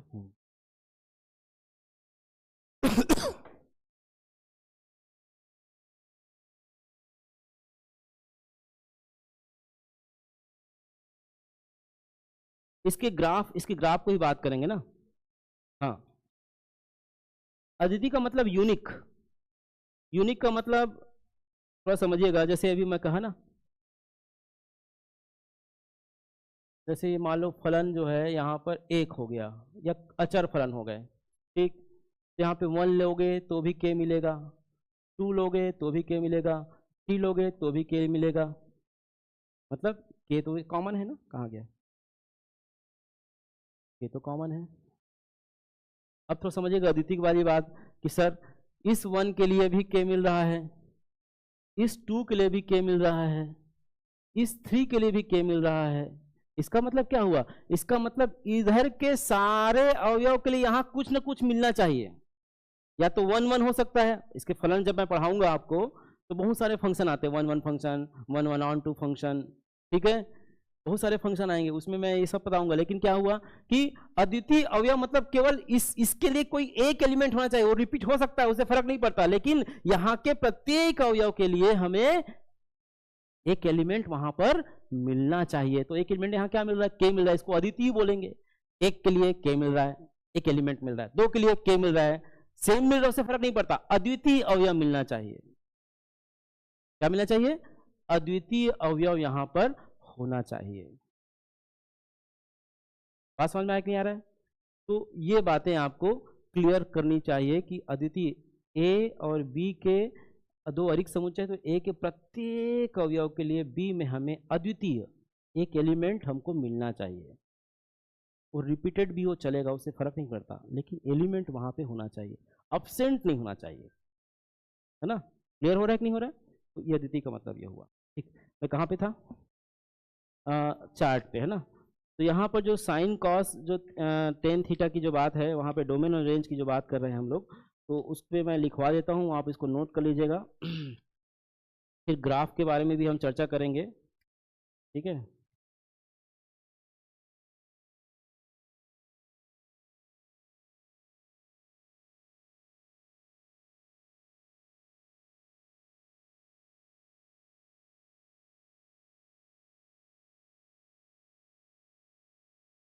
हाँ, डोमेन निकालिए ना, साइन थीटा लिखो तो, sign theta, cos theta, tan theta भी जो लिखवाया हूँ उसको नोट करिए।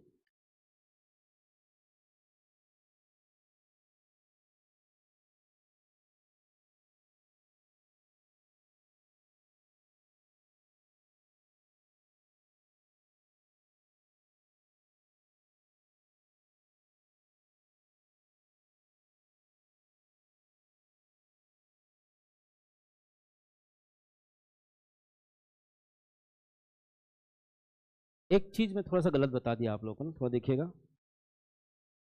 एक थोड़ा सा मिस्टेक हुआ है मेरे से। साइन कॉस तक सही था, टेन थीटा में थोड़ा ध्यान नहीं दिया हम लोग, है ना। टेन थीटा एक्चुअल में है क्या, sine theta upon cos theta, ठीक है भाई, sine theta upon cos theta. ये जो कॉस थीटा अगर 0 हो जाए, ठीक है ना, थोड़ा सा उसको देख लीजिएगा आप लोग ना, एक 10 वाला जो लास्ट है उसमें थोड़ा सा मिस्टेक किया हूं मैं, बाकी साइन कॉस समझ में आता है। कॉस थीटा यदि 0 हो जाए तो मशीन काम करना करेगा कि नहीं करेगा, नहीं करेगा, कर देगा। कॉस थीटा की वैल्यू यदि मैं 0 कर दूं, इसकी वैल्यू 0 कर दूं, कॉस थीटा की वैल्यू मैं 0 कर दूं, 0 किसके लिए होगा, 90 के लिए होगा। कॉस 90 का मान क्या होता है, 0 होता है। और जहां जहां रिपीटेशन में होगा, 90 के फिगर में जहां जहां रिपीटेशन में होगा, वो सब जगह ये क्या होने वाला है, 0 होने वाला, सब जगह क्या होने वाला है, 0 होने वाला है। तो अब यहाँ पर मैं लिख रहा हूँ, यहाँ पे लिख रहा हूँ साइन थीटा, ये है डोमेन, ये है रेंज। डोमेन इसका क्या होगा r, रेंज इसका क्या होगा -1 1, इसमें आपको समझ में आ गया होगा। कॉस थीटा इसका डोमेन होगा r, इसका रेंज -1 1, ये भी समझ में आ गया होगा। टेन थीटा में आपको समझना होगा r माइनस 2n+1 π/2, और इसका होगा माइनस अनंत और अनंत।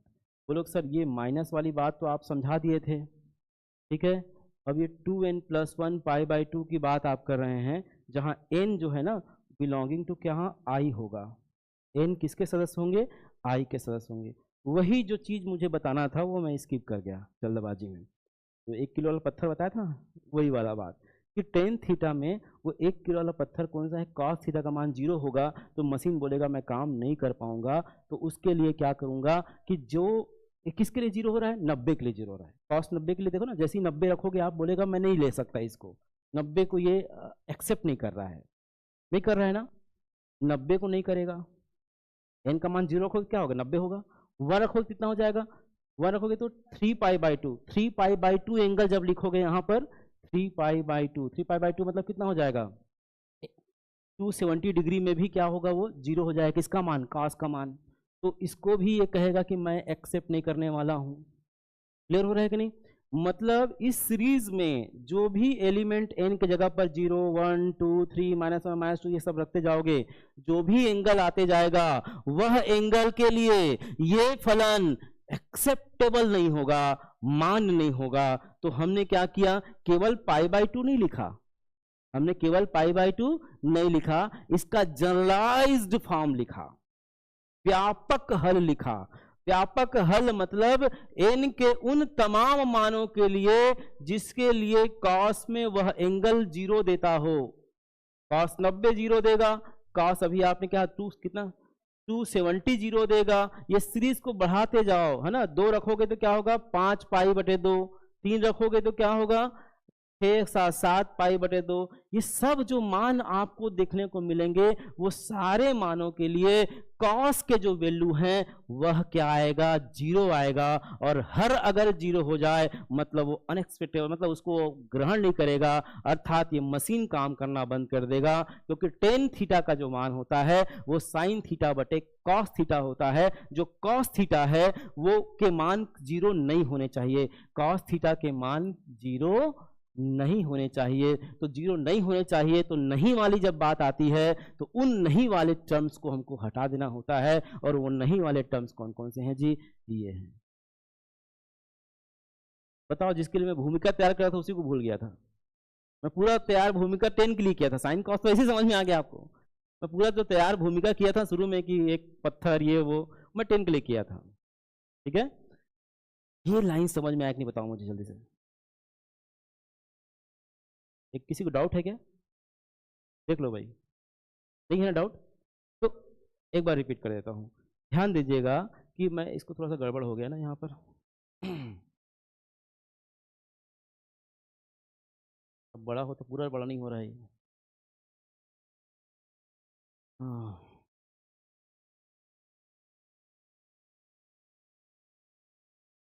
टाइम क्या हो गया जी,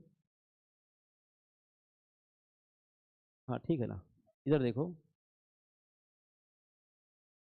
एक्चुअली जो फलन है वह है टेन, वह है क्या है, टेन थीटा है। क्या है, टेन थीटा क्या होता है, sine theta upon cos theta.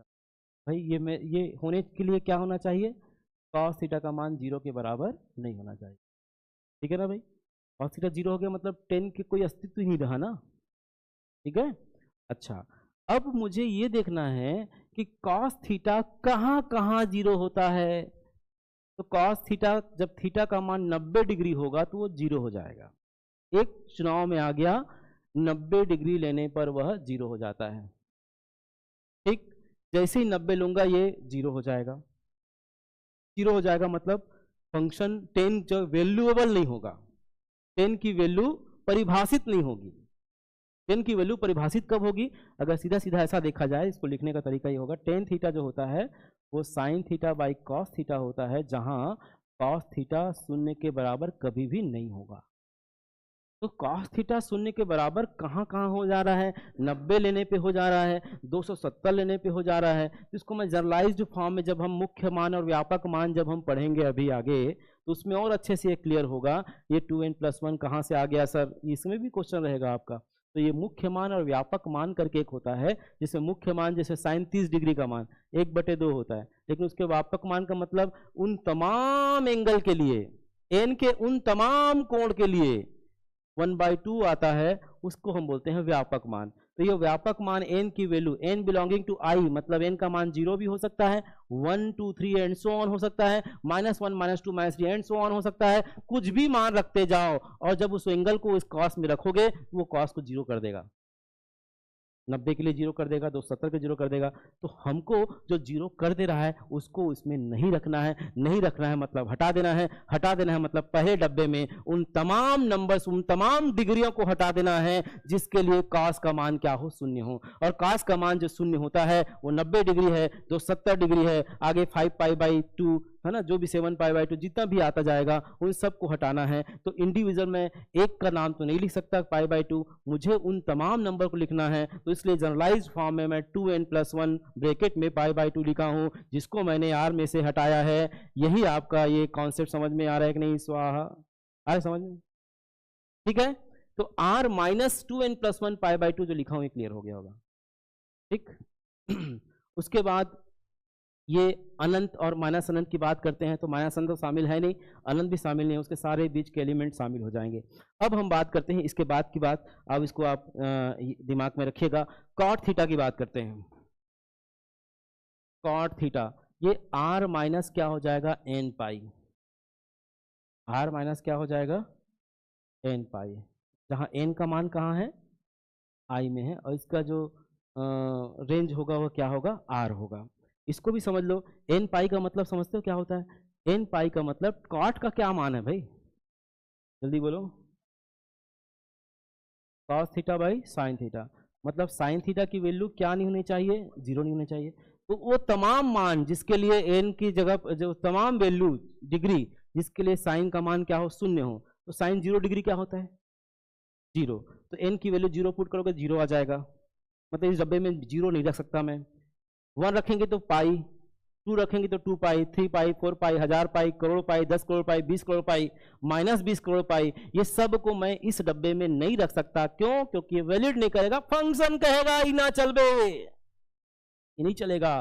तो मैं क्या करूं, मैं माइनस इसीलिए कर रहा हूं कि मुझे उन तमाम नंबर को हटा देना है जो फलन क्या कह रहा है, फलन को उल्टी हो जा रहा है उसमें। क्लियर हो रहा है ना? तो r - n पाई, और ये r मैं समझता हूँ समझ में आ गया होगा, ये ठीक है। उसके बाद आता है सेक थीटा। ठीक है, सेक थीटा, सेक थीटा का कॉन्सेप्ट आप नोट करिएगा। सेक थीटा जो होता है 2n+1 π/2, r माइनस सेम है आपका सेक थीटा के लिए, r - 2n+1 π/2 सेम क्यों है आप देख लो, n belonging to i, n belonging to i, same क्यों हुआ भाई? और ये है इसका जो है रिजल्ट r -1 और 1। ठीक, और एक और बच गया, कौन सा, कॉसेक थीटा। कॉसेक थीटा का भी वही आपका 1/sin होता है, इसलिए r - n पाई होगा, r - n पाई। ठीक है, n पाई, और जहाँ n बिलोंगिंग टू i, और इसका जो रेंज होगा वो क्या होगा, r -1 1, शामिल नहीं है ना, याद रखिएगा। ठीक है,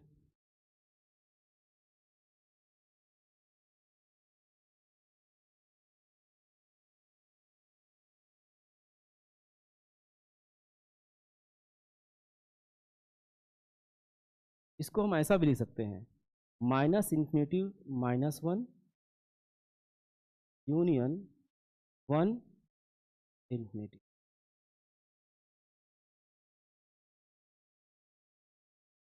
ठीक है, वैसे भी इसको भी लिख सकते हैं, -∞ -1, इसको अच्छे से आपको इसमें समझ में आएगा आपको, यूनियन 1 to ∞। ठीक है, मतलब 1 शामिल है, -1 शामिल है, लेकिन -1 और 1 के बीच में जो असंख्य नंबर थे वो इसमें नहीं शामिल नहीं होंगे। ठीक है, अब थोड़ा समझिएगा, मैं कहाँ तक आ गया था भाई, 10 तक बता दिया था ना, कॉस साइन ये सब बता दिया था।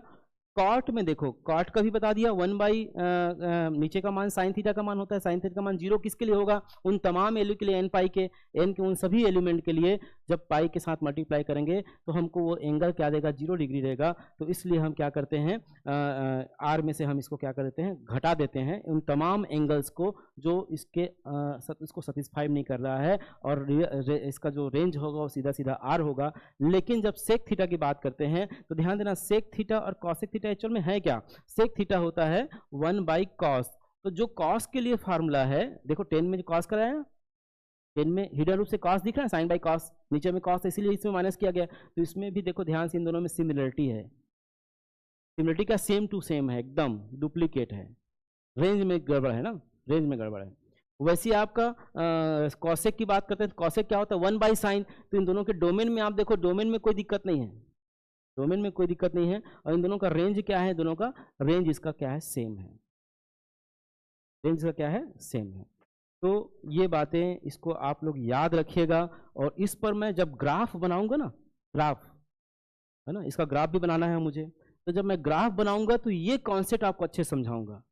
अभी आपको समझ सर ये वाला, बाकी सब तो समझ में आ रहा है, ये दोनों हमारा मतलब गड़बड़ हो रहा है मामला, और जब तक इसको ग्राफ नहीं बनाऊंगा समझा नहीं पाऊंगा मैं, और आपको समझ भी नहीं आएगा, ठीक है। लेकिन अगर मौखिक तौर पे देखा जाए तो इसका मतलब समझिएगा, इसका मतलब ये समझिएगा कि संख्या रेखा में ये है -1 और ये है 1, -1 शामिल है, 1 शामिल है, और इस बीच के तमाम जो एलिमेंट है वो शामिल नहीं है, और इधर के सब अनंत तक और इधर के सब माइनस अनंत तक, ये सब जो एलिमेंट है ये शामिल होंगे, सब जो एलिमेंट है ये शामिल होंगे। बीच के जो अवयव हैं वो y वाले या b वाले डब्बे में नहीं रहेंगे, ठीक है। इसका मतलब यही हुआ, इसका मतलब मैं समझाया हूं इससे, और जब इसका मैं ग्राफ बताऊंगा साइन का, टेन का, कॉस का, क्योंकि ग्राफ अपने आप में ग्राफ समझना भी बहुत महत्वपूर्ण है, उस ग्राफ से ही आपको क्वेश्चन बहुत सारे बन जाएंगे। तो मैं साइन का ग्राफ, कॉस का ग्राफ, टेन का ग्राफ जब बताऊंगा, उस ग्राफ में ये चीजें मैं अच्छे से क्लियर करूंगा कि क्यों ऐसा हो रहा है, ठीक है। अभी तो आपको सिर्फ ये याद रखना है कि डोमेन क्या होता है, रेंज क्या होता है, मतलब साइन कॉस टेन की जो औकातें हैं वह क्या है, ये आपको मालूम होना चाहिए, ठीक है। तो ये डोमेन रेंज मैं समझता हूँ, कितना % समझ में आया आपको?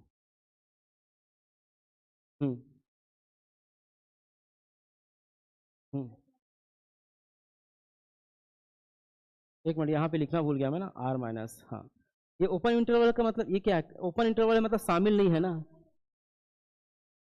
तो R में से हटा रहे हैं ना हम लोग, ठीक है, इसमें, हाँ सॉरी R में से इसको हटा रहे हैं ना, इसको ऐसा करके ऐसा भी लिख सकते हो, सॉरी मैं यहाँ R लिख दिए थे, यहाँ R नहीं लिखा हूँ, देखो ध्यान से, घटाने वाली बात नहीं हुई यहाँ पर, यहाँ पे मैं घटा रहा हूँ, है ना। ऐसा समझो कि R माइनस, R में मैं घटा रहा हूँ किसको, -1, 1 शामिल नहीं है लेकिन उसके बीच के सारे एलिमेंट को, मतलब -1 मुझे नहीं लेना है, -1 को नहीं घटा रहा हूँ, याद रखिएगा, देखो ध्यान से। इसका मतलब क्या कहता है, इसका मतलब इसको मैं अच्छे से लिखता हूँ, क्या लिखा हूँ मैं, जल्दी बोलो, R माइनस -1 1, इसका मतलब, इसका मर्म समझना, R में से मैं भगा दे रहा हूँ किसको, -1 और 1 को छोड़ के बाकी सभी मानों को, ठीक। अगर मैं इसको ऐसा लिखता R माइनस -1 1, इसका मतलब R में से उस पूरे इंटरवल जो -1 1 के बीच में जितने भी है और -1 और 1 शामिल है, वो सारे चीजों को मैं हटा दे रहा हूं। लेकिन इन दोनों में जमीन आसमान का अंतर है, इसमें -1 1 शामिल है और साथ साथ सारे एलिमेंट को मैंने क्या कर दिया, हटा दिया। इसमें -1 को मैं नहीं हटा रहा हूं, देखो ध्यान से, 1 को मैं नहीं हटा रहा हूं, शामिल रहेगा किसमें, डोमेन है ना, रेंज में शामिल रहेगा।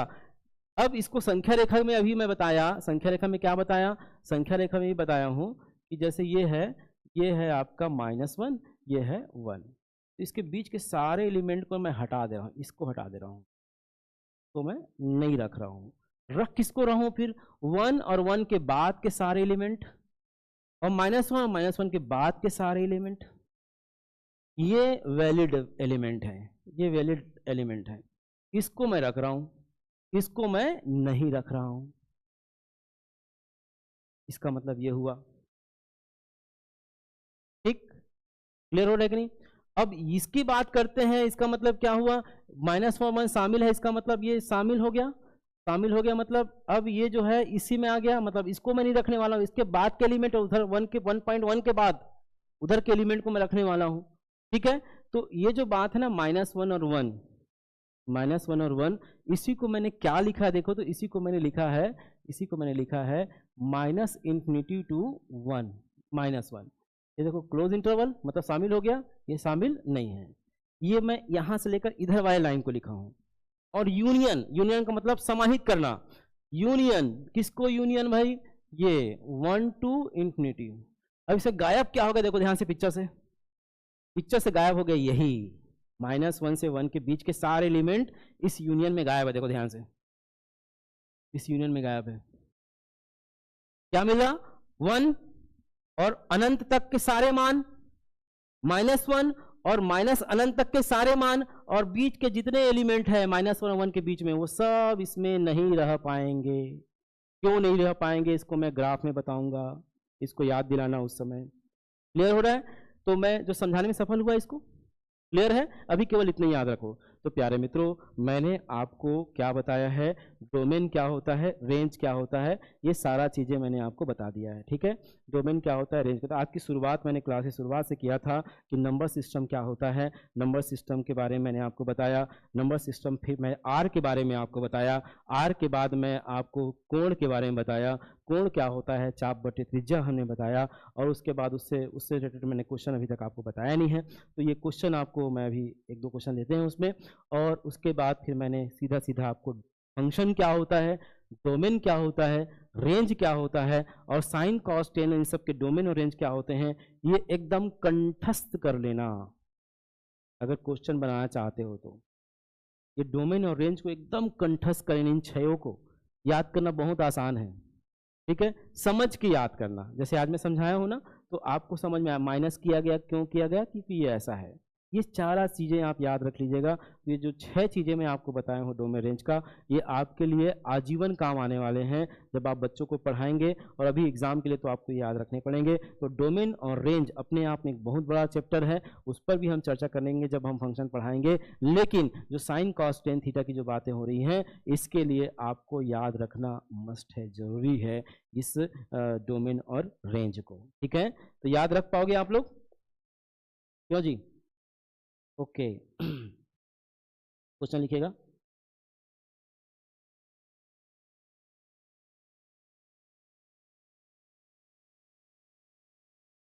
एक पहिया 1 मिनट में 360 परिक्रमण करता है। क्वेश्चन लिखिएगा, एक पहिया 1 मिनट में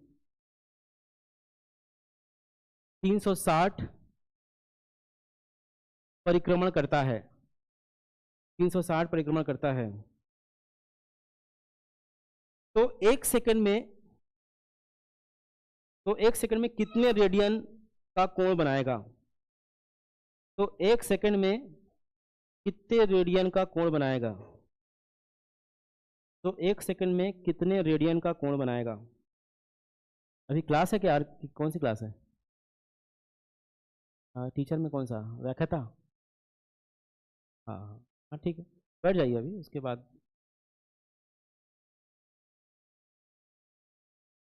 क्वेश्चन समझ में आया? क्या समझ में आया? क्या क्वेश्चन बोलो जल्दी से। 1 मिनट में, देखो क्वेश्चन समझना अब ना। 1 मिनट में कितना? 360 परिक्रमण ना, मतलब घूम लेता है 1 मिनट में 360 परिक्रमण। मतलब क्या हुआ? 60 सेकंड में भी कितना होगा? 360 बार घूमेगा। परिक्रमा मतलब घूमना, मतलब ऐसा समझो कि 1 मिनट जब देखोगे आप, तो जो साइकिल या जो भी पहिया होगा वो 360 बार क्या कर लेगा? घूम लिया रहेगा।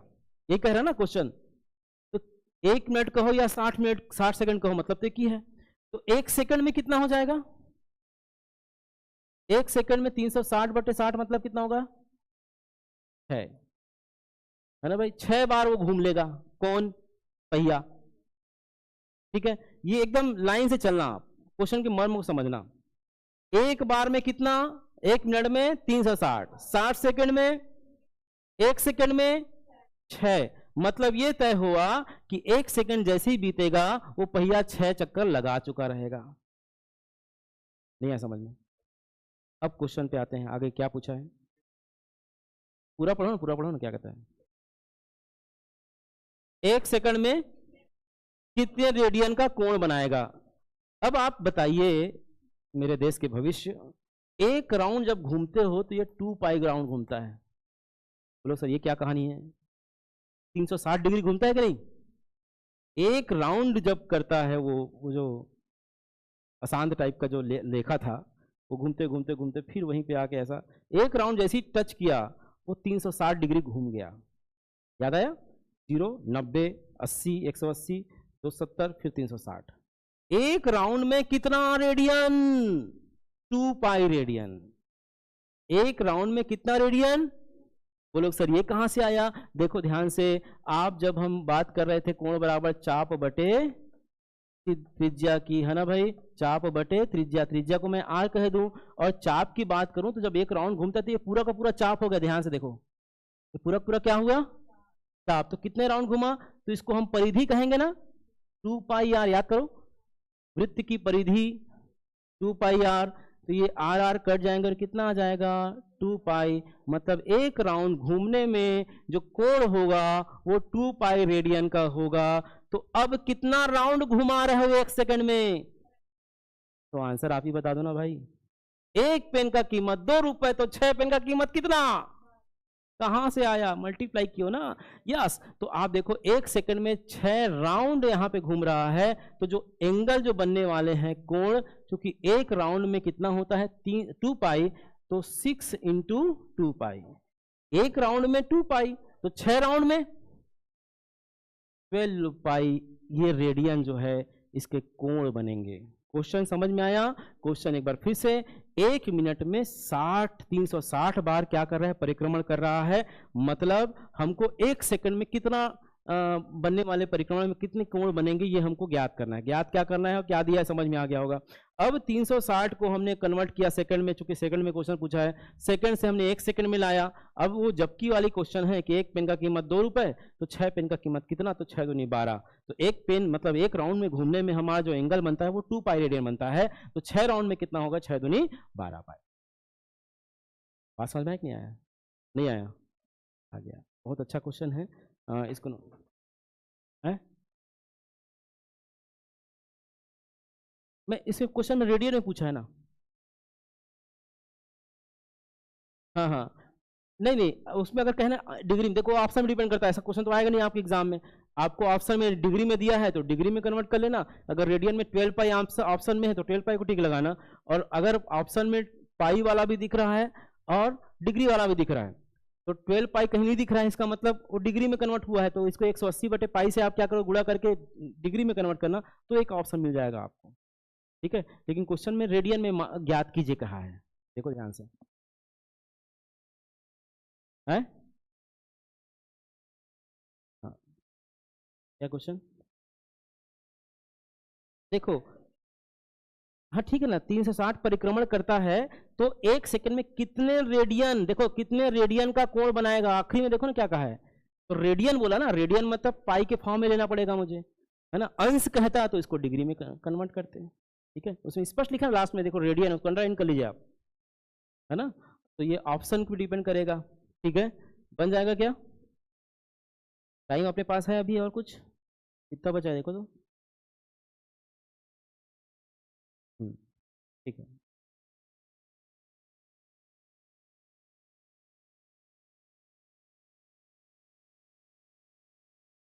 एक घड़ी में मिनट की सुई, ऐसा क्वेश्चन एग्जाम में देखा गया, याद रखिएगा ना। एक घड़ी में मिनट की सुई 1.5 सेंटीमीटर लंबी है।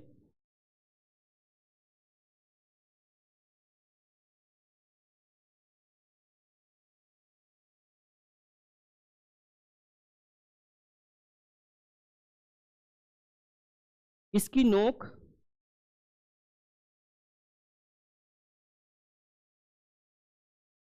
40 मिनट में कितनी दूर जा सकती है? इसकी नोक 40 मिनट में कितनी दूर जा सकती है?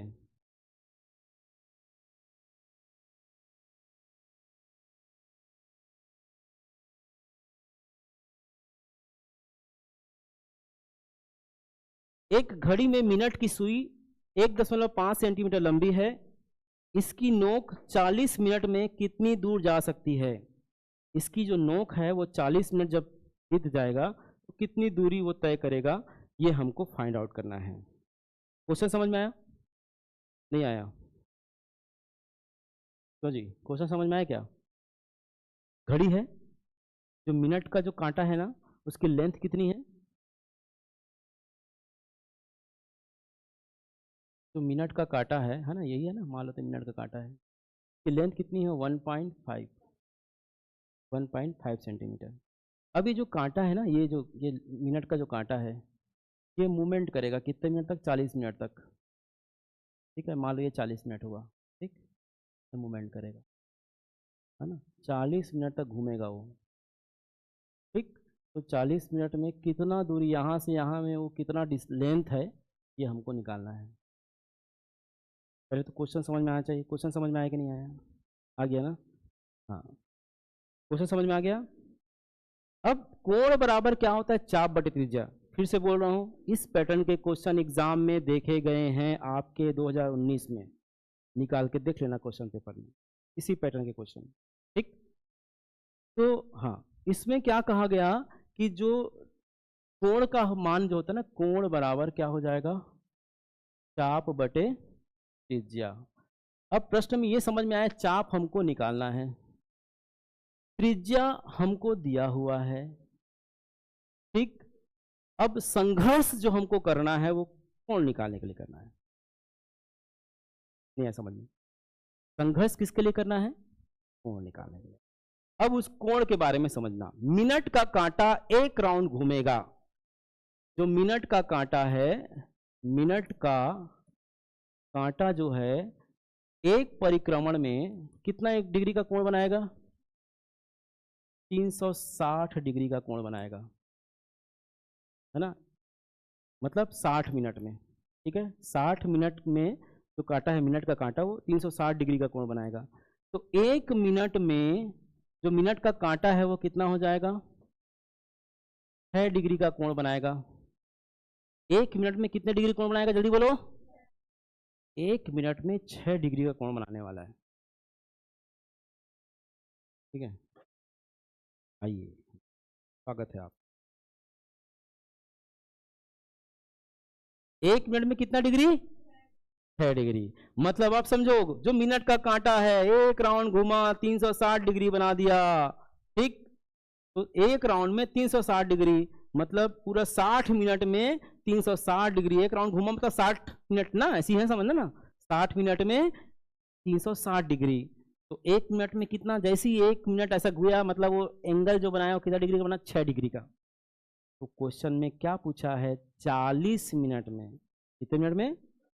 एक मिनट में 6, तो 40 मिनट में कितना हो जाएगा जी? 6 गुणी 40 कितना हो जाएगा? 240, ठीक है। 240 को यदि आप पाई बटे 180 में कन्वर्ट करो, कितना हो जाएगा ये? 6 चौक 24, है ना, और 3, 4 पाई बाई 3 ना, ये आपका रेडियन आ गया, 4 पाई बाई 3। अब ये बताओ दोस्तों, कोण आपको पता चल गया, रेडियस आपको ऑलरेडी क्वेश्चन में दिया हुआ है, चाप मतलब चली गई दूरी निकालनी है ना, ये निकालनी है ना, क्यों जी? तो कोण आपका क्या हुआ? 4 पाई बाई 3। चाप आपको निकालना है, ये क्या होगा? 1.5। मतलब क्या होगा? चाप बराबर 1.5 गुणित कितना हो जाएगा? 4 पाई अपॉन में 3, तो 1.5 दूनी कितना हो जाएगा जी? तो आंसर क्या आएगा? 2 पाई। समझ में आया क्या? ये 1.5 है, 3 है, तो 1.5 दूनी 3 हो जाएगा, और 2 दूनी 4, मतलब कितना होगा? 2 पाई। तो इसका आंसर कितना आ जाएगा? 2 पाई दूरी चलेगा, जो चाप है वो डिस्टेंस क्या होगा? 2 पाई होगा। 2 पाई, तो यहाँ पे क्वेश्चन में कहा है पाई का मान पाई का मान 3.14 रखो, ऐसा कहा है क्वेश्चन में ना। पाई की वैल्यू को प्रयोग करना है 3.14 के रूप में। जो पाई है ना, पाई का मान क्या रखना है? 3.14, ठीक है। तो ये हो जाएगा 3.14 गुणित कितना होगा? 2, तो 4 दूनी 8 और 2 और 3 दूनी 6, 6.28 जो है वो इसका लेंथ जो चलेगा। इस क्वेश्चन के मर्म को समझिएगा, और ऐसे क्वेश्चन आपके एग्जाम में देखे गए हैं। याद रखिएगा, एक एक क्वेश्चन महत्वपूर्ण है, एक एक क्वेश्चन। और याद रखिए, 150 में हमको 60 के लिए संघर्ष करना है, बाकी अस्तित्व पे छोड़ देना, परमात्मा छोड़ देना, 60 लाना है ना। कौतूहल बस पूरा सबको बना के लाएंगे 150 को, तो फिर वो एक में 4 का है कुछ क्या ना, 0.25 का माइनस मार्किंग है। तो खुना खून मत कर देना ठीक है ना, कत्लेआम करना, लेकिन जो जानते हो उसका जो नहीं जानते हैं उसको नमस्ते कर देना दूर से, माफ करो ऐसा करके, है ना। केवल 60 में संघर्ष करना दोस्तों, बाकी मैं आपको व्याख्याता मैं बना के छोड़ दूंगा, ठीक है। तो मैं समझता हूँ आज की क्लास, हाँ तो भी कोई वो ऑप्शन में डिपेंड करता है ना भाई, ऑप्शन में क्या दिया है, ऑप्शन में 2 पाई दिया है तो 2 पाई को टिक लगाना, और ऑप्शन में आपको कहता है पाई की वैल्यू 3.14 का प्रयोग करके अगर कहता है क्वेश्चन में, तो उसको फिर 6 पॉइंट के फॉर्म में आपको लेना पड़ेगा, ठीक है। तो ये ऐसे क्वेश्चन है, इसमें और भी बहुत सारे क्वेश्चन है, उस पर चर्चा हम कल करेंगे। और मैं समझता हूँ आप लोगों को आज की एक क्लास थोड़ा सा ठीक लगा होगा, है ना, क्योंकि पहली क्लास है, थोड़ा मैं आपको समझ रहा हूँ, आप मुझे समझ रहे हैं, है ना। जैसे जैसे दिन बीतते जाएंगे, 2 दिन 4 दिन 10 दिन, तो हम लोग फैमिलियर हो जाएंगे, और फैमिलियर हो जाएंगे तो बातें और बहुत अच्छी होगी और मज़ा भी आएगा, और बड़े एंथुजियाज्म के साथ हम लोग पढ़ेंगे। अभी एक शुरुआत थी, बात करेंगे कल। कल के टाइम के लिए थोड़ा सा डिस्कशन करूंगा मैं, क्योंकि सुबह वाला मेरे को अचानक बुला दिया गया, मेरा 9 से 11 का जो शेड्यूल था वो तय हुआ था, तो है ना, तो उस पे मेरा तय हुआ था। तो अभी मैं चर्चा कर लेता हूँ। तो आपका ग्रुप अगर बनाना हो, बन गया है ग्रुप आप लोग का, तो ग्रुप वगैरह बनवा लीजिएगा, उसमें हम फिर डिस्कशन चालू करेंगे। और मज़े की बात, हम लोग 24 आवर पढ़ाई करते हैं। मेरा पिछले एक साल का जितने भी मैं साल पढ़ाया हूँ उसका अनुभव ये रहा है कि हम लोग 24 आवर 24 घंटे पढ़ाई करते हैं। क्लास में आपको बता दिया मैं फ्री हो गया नहीं, मेरे बच्चे 50 से ज़्यादा सिलेक्शन इसीलिए हुए हैं क्योंकि मैं उनके लिए जूझता हूँ ना। अभी जैसे मैं पढ़ा दिया, अब क्या करेंगे हम लोग, एक ग्रुप का निर्माण करेंगे। उस ग्रुप में आप लोग सफाई का क्वेश्चन बनाओगे, तो मैं इंडिविजुअल आपको समय तो दे नहीं पाऊंगा, तो आप क्या करोगे उस ग्रुप में, या मुझे इंडिविजुअल सर ये क्वेश्चन मुझे नहीं बन रहा है, इसका कॉन्सेप्ट बताइए, तो मैं क्या करूंगा उस क्वेश्चन को मैं खुद घर में बनाऊंगा जब भी मुझे समय मिलेगा, और उसके बाद उसको मैं व्हाट्सअप करूंगा ग्रुप में, और उसको बाकायदा जैसे अभी बोल रहा हूँ वैसे ही बोल करके वॉइस रिकॉर्डिंग के साथ उसको भेजूंगा, ताकि उससे क्या होगा, उस एक क्वेश्चन से उस ग्रुप के सारे लोगों को क्या होगा, उस क्वेश्चन का मर्म समझ में आ जाएगा, ठीक है। तो मेरे पढ़ाने का तरीका कुछ ऐसा है, मैं सिर्फ आपके लिए 2 घंटे नहीं हूँ, मैं आपके लिए 24 घंटे अवेलेबल हूँ, ठीक। 6 घंटा छोड़ देना भाई, सोने देना, ठीक है। कभी भी मेरे को आप फ़ोन लगा सकते हो कि सर ये वाला क्वेश्चन नहीं बन रहा है, तो मैं आपसे व्हाट्सएप में मंगा लूँगा, और उसको मैं भी, देखो यार मैं कोई बहुत बड़ा तोप चंद नहीं हूँ, याद रखना, ठीक है। बहुत बड़ा मैं कोई तोप नहीं हूँ कि मैं पूरा सब कुछ बता दूंगा, है ना, मुझे भी देखना पड़ेगा, ठीक है। गणित अथाह समुंदर है ना, हो सकता है मुझे भी कोई कॉन्सेप्ट क्लियर ना हो, उसको मुझे क्लियर करना पड़े, ठीक। मैं अपने आप को बहुत बड़ा गणितज्ञ नहीं मानता, मैं थोड़ा आपसे ज़्यादा इसलिए जानता हूँ क्योंकि इससे मैं टच में हूँ।